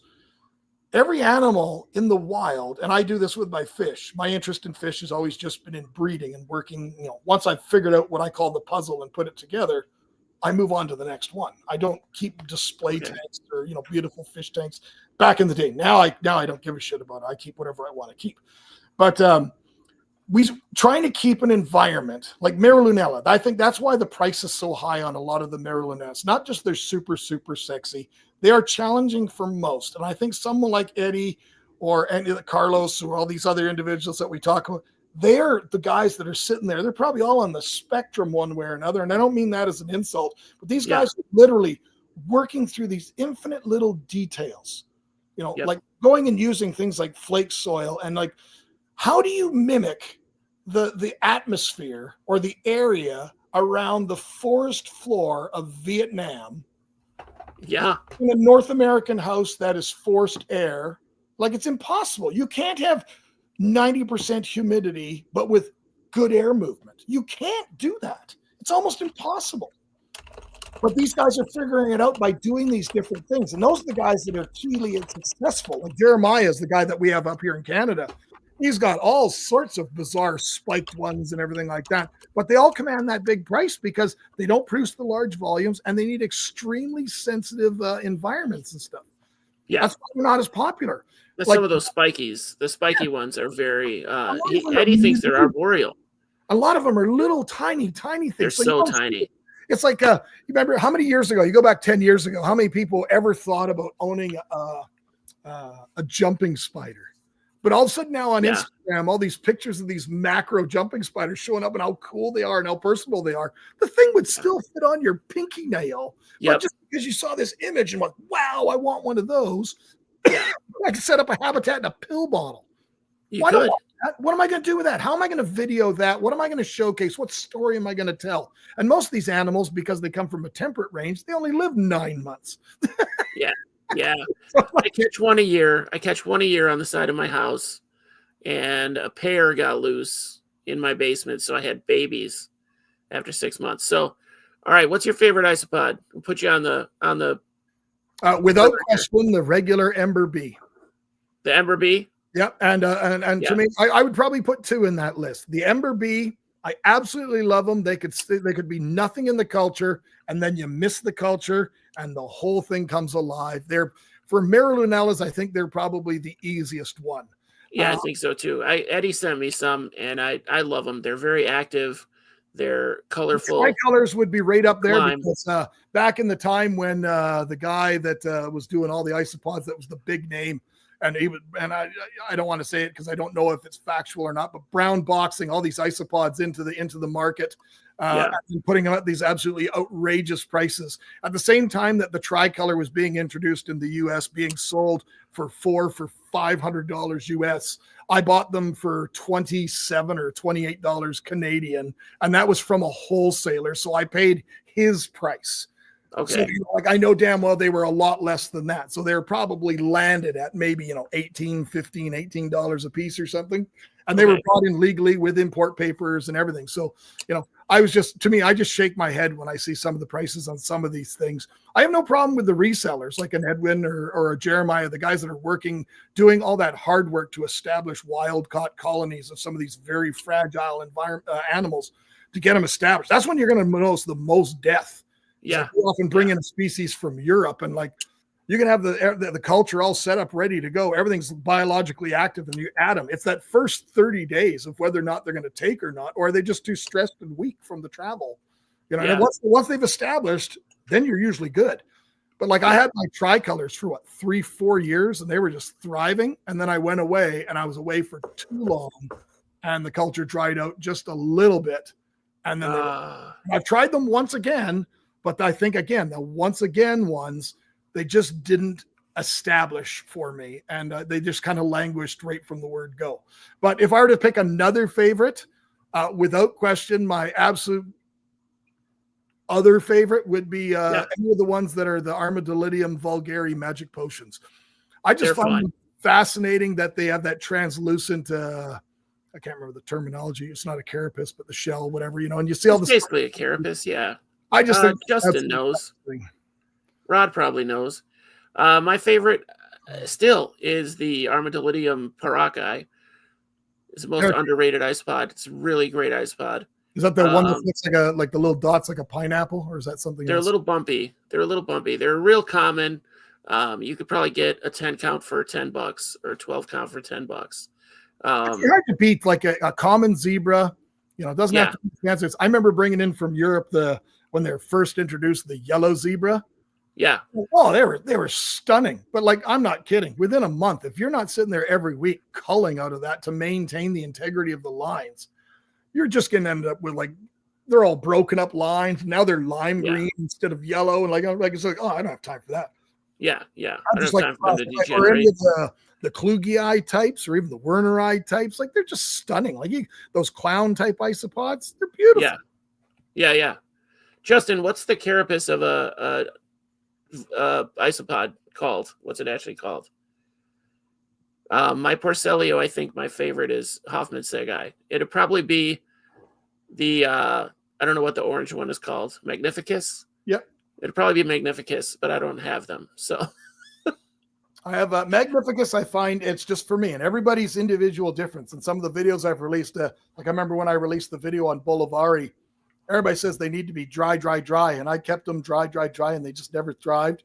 And the next time I tried it, somebody told me keep them wet, so I keep them real wet. They thrived, but did they thrive for years and years and years? No, because if they're wet, and they're thriving and they're doing real well and they're everything's great, you have to keep. That. And like to me, my problem is I'm constantly traveling, and I'll travel for 2 weeks and then I'm back for 2 weeks. And when I come back for 2 weeks, it's not just a few isopod cultures. It's all the fish. It's all the reptiles. It's all the water dishes. Like I've got so many reptiles in there that we have to make a giant popcorn bowl of salad every single day to feed stuff. Like it's some of them I have to defrost snail meat, and some I have to frost the silk fly larvae. And like there's so many things I have to do. Yeah. Yeah. It's just challenging. So my second youngest, Riley, she's 17. She's very, very involved in aspects, and she does a wonderful job of certain aspects. She does all the stuff for all the dart frogs. That's her thing. So today, even after school today, she came home and she made, a dozen fruit fly culture to get them ready, because it's easier, whether you make one or you make 20. Yeah, Perion, that's right. He's right. There you go. And Pleon, the Pleon is the rear portion. Yeah. And the Peni is the under portion. The Peni. That's my under portion too. That's under. Good. You went for it. I knew I could count on you with that joke. Yeah. So what's your favorite fish? I'm gonna say Frontosa is your favorite. But... No, not even close. Oh, come on. What's that humphead? My favorite cichlid. I did a 4-part video of my top 10 cichlids. Maybe you should go watch it. I probably should have, but I don't watch my friends' videos either. So I'll go back and check it out. You will soon, quitter. I will, quitter. Son of a bitch. No, my favorite cichlid is somebody asked me, I think it was Cichlid News or one of the magazines asked me if I'd be willing to do a contribution to like what is my favorite cichlids and why and everything like that. And it just started making me think, and I ended up doing a video instead. And every single fish that is in that 4-part video, there's a reason why it's there and a full story as to why it's there. He's a glowfish guy, I can tell. Yeah, sure.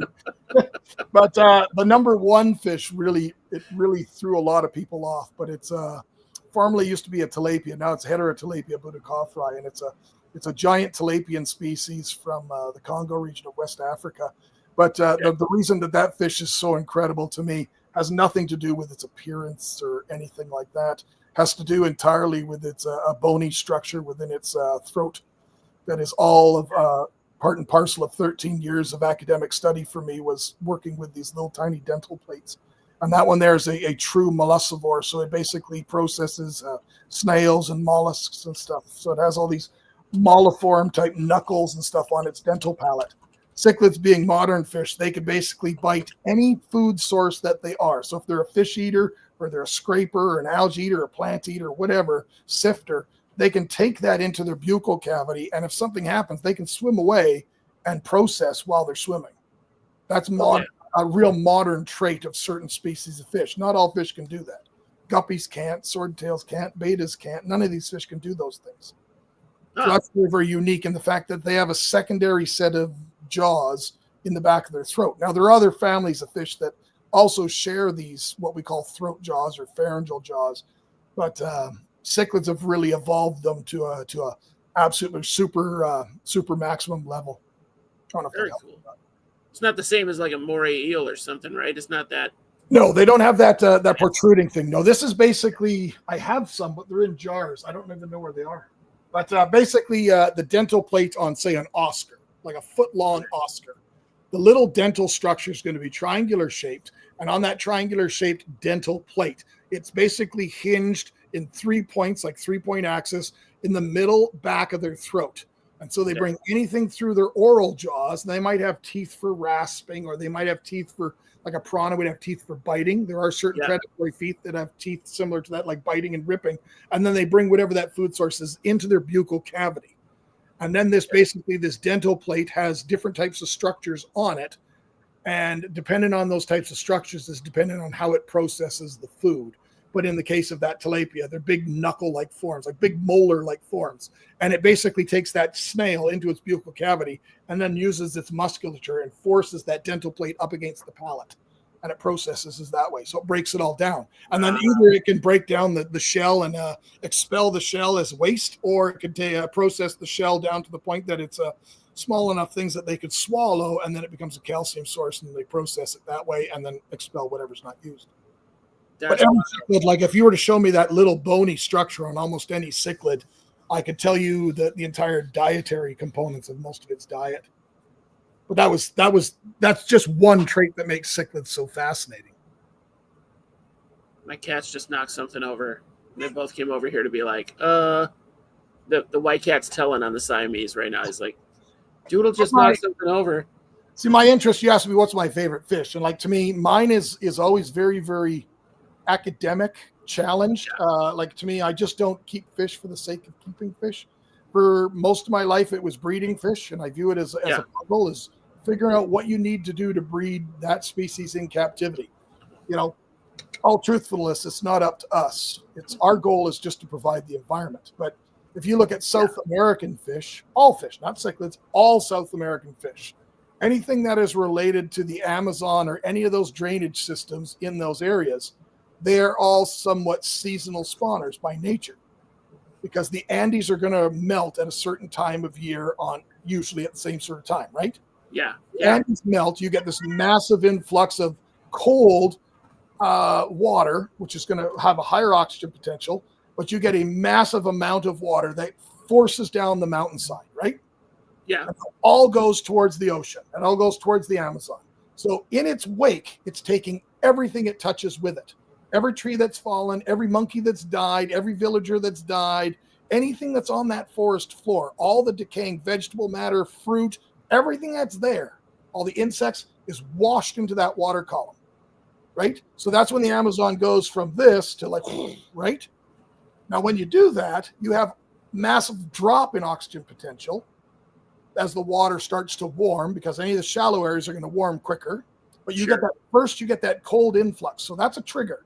So if anybody keeps cories or anything like that, and they look at what's the first trigger I should do, let your tank evaporate or do a water change and put really, really cold water into it.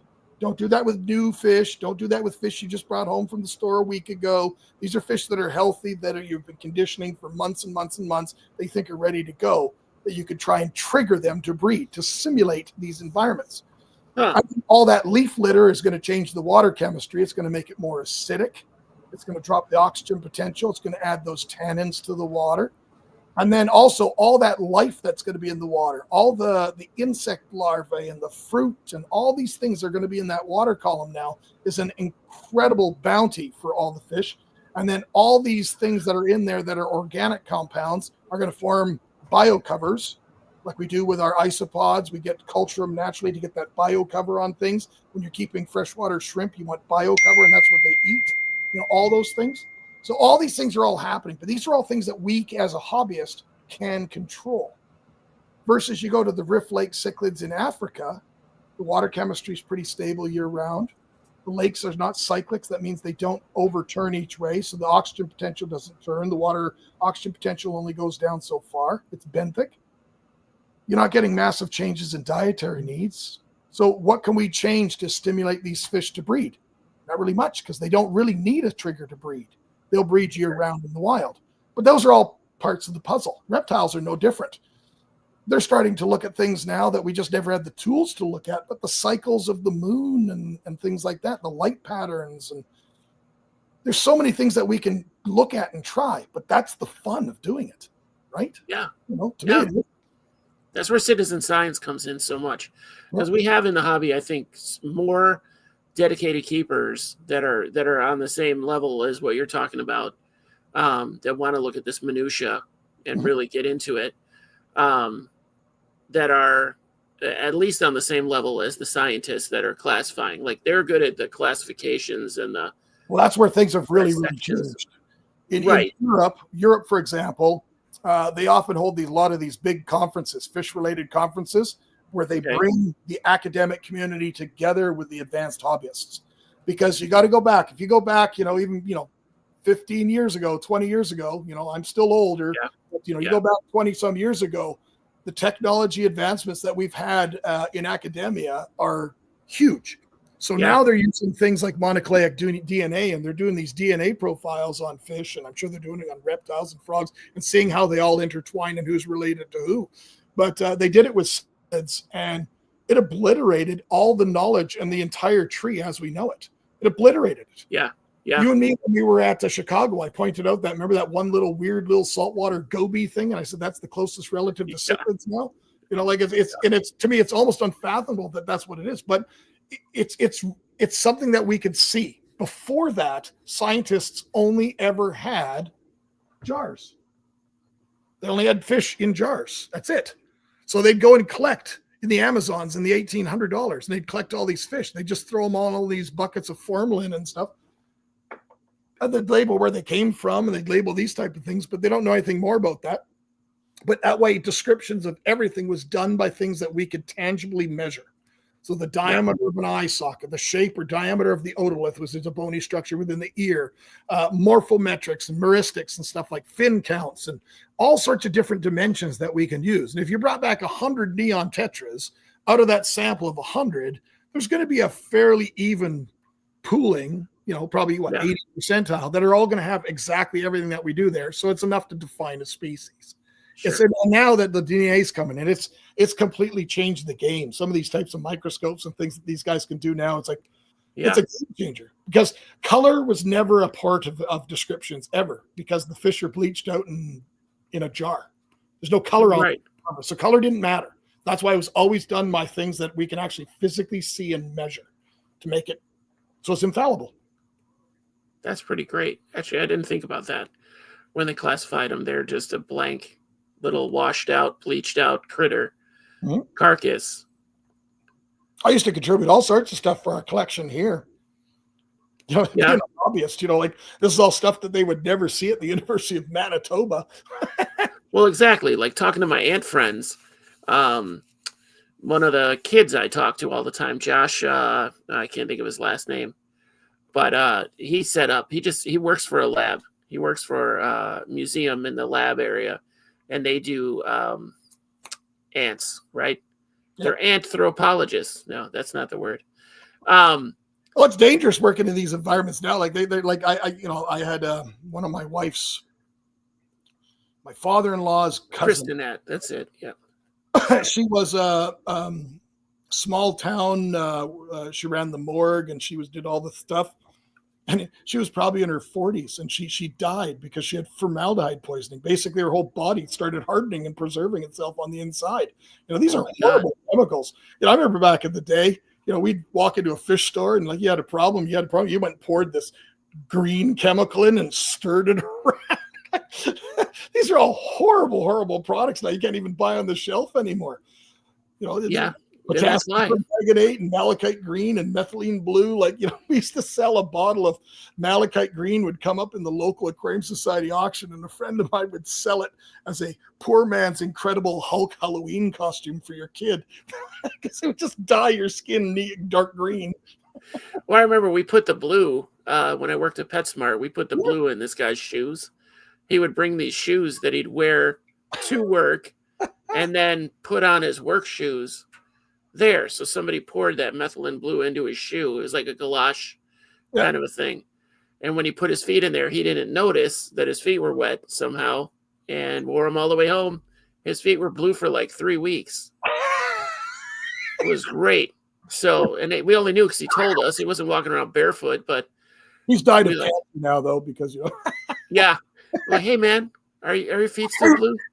Yeah, we didn't know we were poisoning the guy.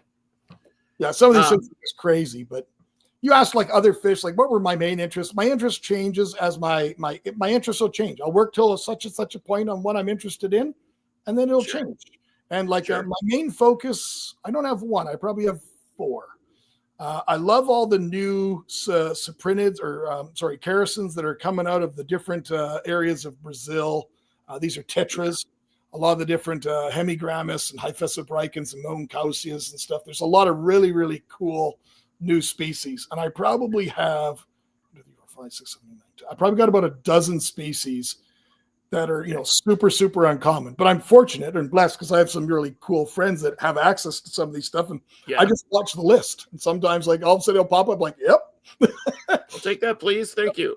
Probably the main focus for me going forward, and that's what's going to be the main focus for the room when we just do the couple of quick changes, is I want to work some more on some of the different puffer species, the freshwater puffer species. Okay. Read 3 or 4. I think there's 3 or 4 I've read, but there's some other ones that I want to kind of work with that I'm sure will breed in the exact same way. And on Google Scholar, I can often find different journals and papers and stuff like that. Most of them are coming out of Asia. Some species that have been bred in captivity in different ways and stuff. But I have a group of hairy puffers in one of the tanks, and this is an animal that you would never find more than one in a store, ever. But my wholesaler was able to order them in and put one per tank because they'll murder each other. Well, I have 5 of them in one tank right now. As long as they're set up correctly, it'll work. So it's just understanding, the environments these animals come from and the nature of these animals. And you can manipulate those things that are in nature.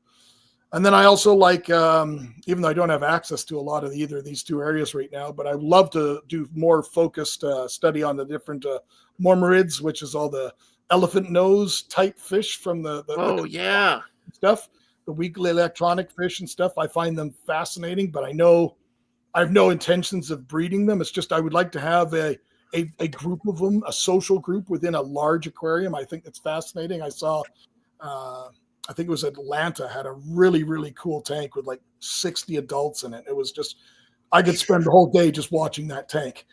And then my other area of focus, which was my area of focus just before the pandemic hit, was working with some of the obscure cyprinids that are primarily from the Western Ghats region of India. And that would be the different Dickinsia barbs and stuff. Okay. Like your, I can't think of the red torpedo shark or whatever stupid name it comes under. Oh, yeah, I know what you're talking about. Those sharks and stuff like that. That's black red tail shark and rainbow sharks, those guys. But I like mainly the Dickinsia ones. And there's some really, really fabulous cyprinids and barbs over there. But they're, most of the time you see them in the stores, nobody knows how to keep them. And, tiger barbs, not from the same area, but a tiger barb. Everybody knows that fish is horrible, mean, and aggressive and a fin nipper. No, it's not. It's just kept wrong. It's always kept wrong. That's the problem. No, it's not. Yeah. I challenge you. No, it's not. I'll tell you, Josh will be a nipper if you put him in too small of an environment and don't give him the right food and the right environment that he needs. I'll be a nipper anyway. I'm a nipper. That's what my nature. I'll verbally assault someone for no reason whatsoever. Yeah. Well, awesome. I think we covered a lot of ground today. Well, considering you weren't even planning on it. Considering you weren't even planning on it. That I was going to, just follow along with your little thing. I mean, I tried. Here's what I did. I tried to give you a topic so you didn't have to come up with one because you agreed to this like. I never need a topic, do I? 4 hours ago. All right, fair. I wasn't sold on it. That's just what we were going to talk about tonight. Did you ever make stickers of your logo? Did I what? Ever make stickers of your logo? I did. I have a few left. Are you going to send me one? Because I still have space on my cart right there. Oh, yeah. Oh, that's right. Your cart. Yes. You'll have to message me your email or your regular mail address. And then I'll have to plan a 12-hour trip, come up there and see this building when it's done. Well, I might die before that. Oh, well, all right then. Basically, all the animals are in cages, and they're all in cages that are okay, except for the 2 animals that I want to put into that really big 16-foot cage. So that'll be my priority because it's on the furthest aspect. If you watch the video, if somebody wants to put the link to that second video, if you want to go, if you don't follow that channel and you have any interest in isopods, scorpion, let's not say scorpions because I think scorpions are stupid, but tarantulas, forest ecology, understanding what's in a square foot of ground underneath your feet, any Yeah. aspects of science of any of that sort of stuff. Most of the animals that I keep, and like when we joked about the isopods and me wanting to limit it down, is I want to only keep animals that not just interest me, but have like something unique. I could tell a story behind them, and I can pass on something that's, like that makes you realize that animal is more important than just a little bug that lays on the ground. You know what I mean? Like to me, Yeah. 75 species of isopods isn't going to convey a bigger message to me than keeping 3. You keep what you like. The puffers kind of came about because my kids really, really think they're cool. So if I can get my daughters, Paisley's now 8 and she's big into competitive cheer. So, she's not down here wanting to do the isopods with me every weekend like she was before. But if I can get her interest level back in some way, in something, Riley's, she's 17. She takes care of all the dart frogs. But last summer, I took both of them, gave mom kind of a day off to relax.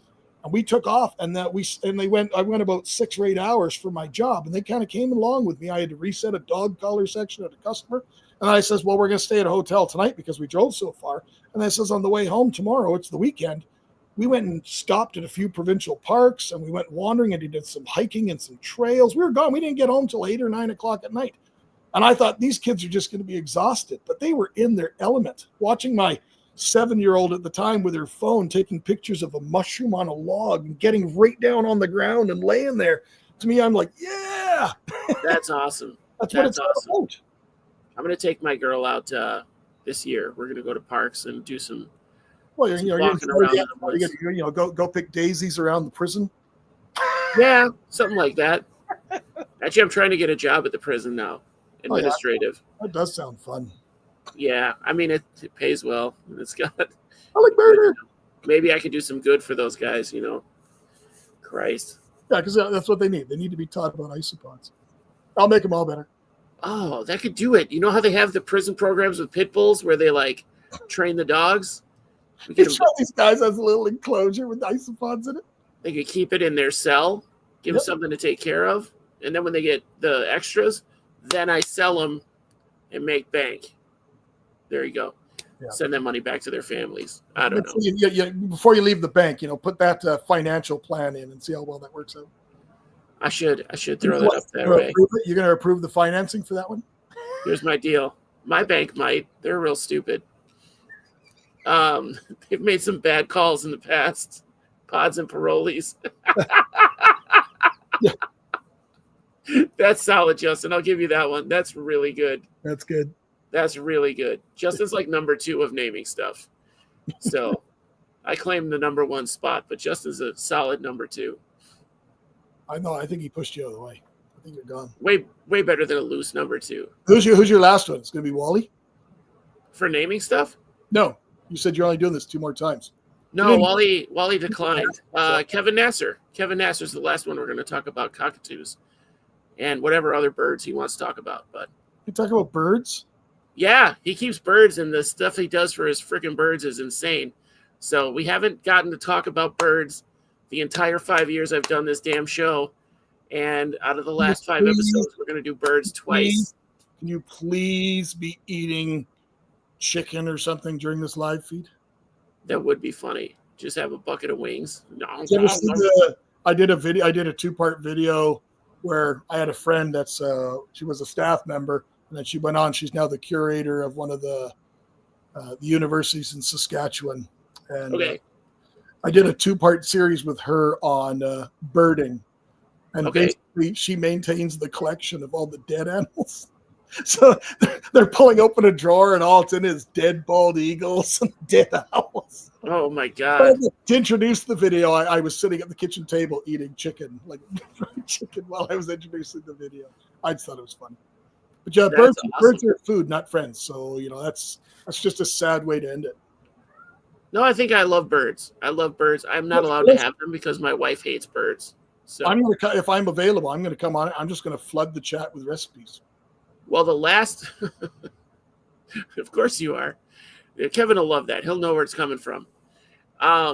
the last episode we're going to do is not a live. Well, it's going to be a live, but anyone can come on. So feel free to stop by. It's the 25th. I'm going to share the link that you just clicked to get here live. I'm just share it with whoever. So anybody can click it and come on. I mean, I still get to green light who gets in or not, but it should be, I mean, of the 5 people that could come on, Sounds could disappointing. be. What's that? Sounds disappointing. Yeah, we'll see. We'll see. Could be. We're going to go over some old milestones and have some fun with it. But it's time. I don't know where I am. I don't know. I don't even know what's going on. I just got home. I don't even know what's on this month. Well, I'll let you go get back to it. It took 2 hours of your busy day. Yeah. We're already past the 2-hour mark. We're doing real good. Do you clean this up and like release it as a video that I could share afterwards?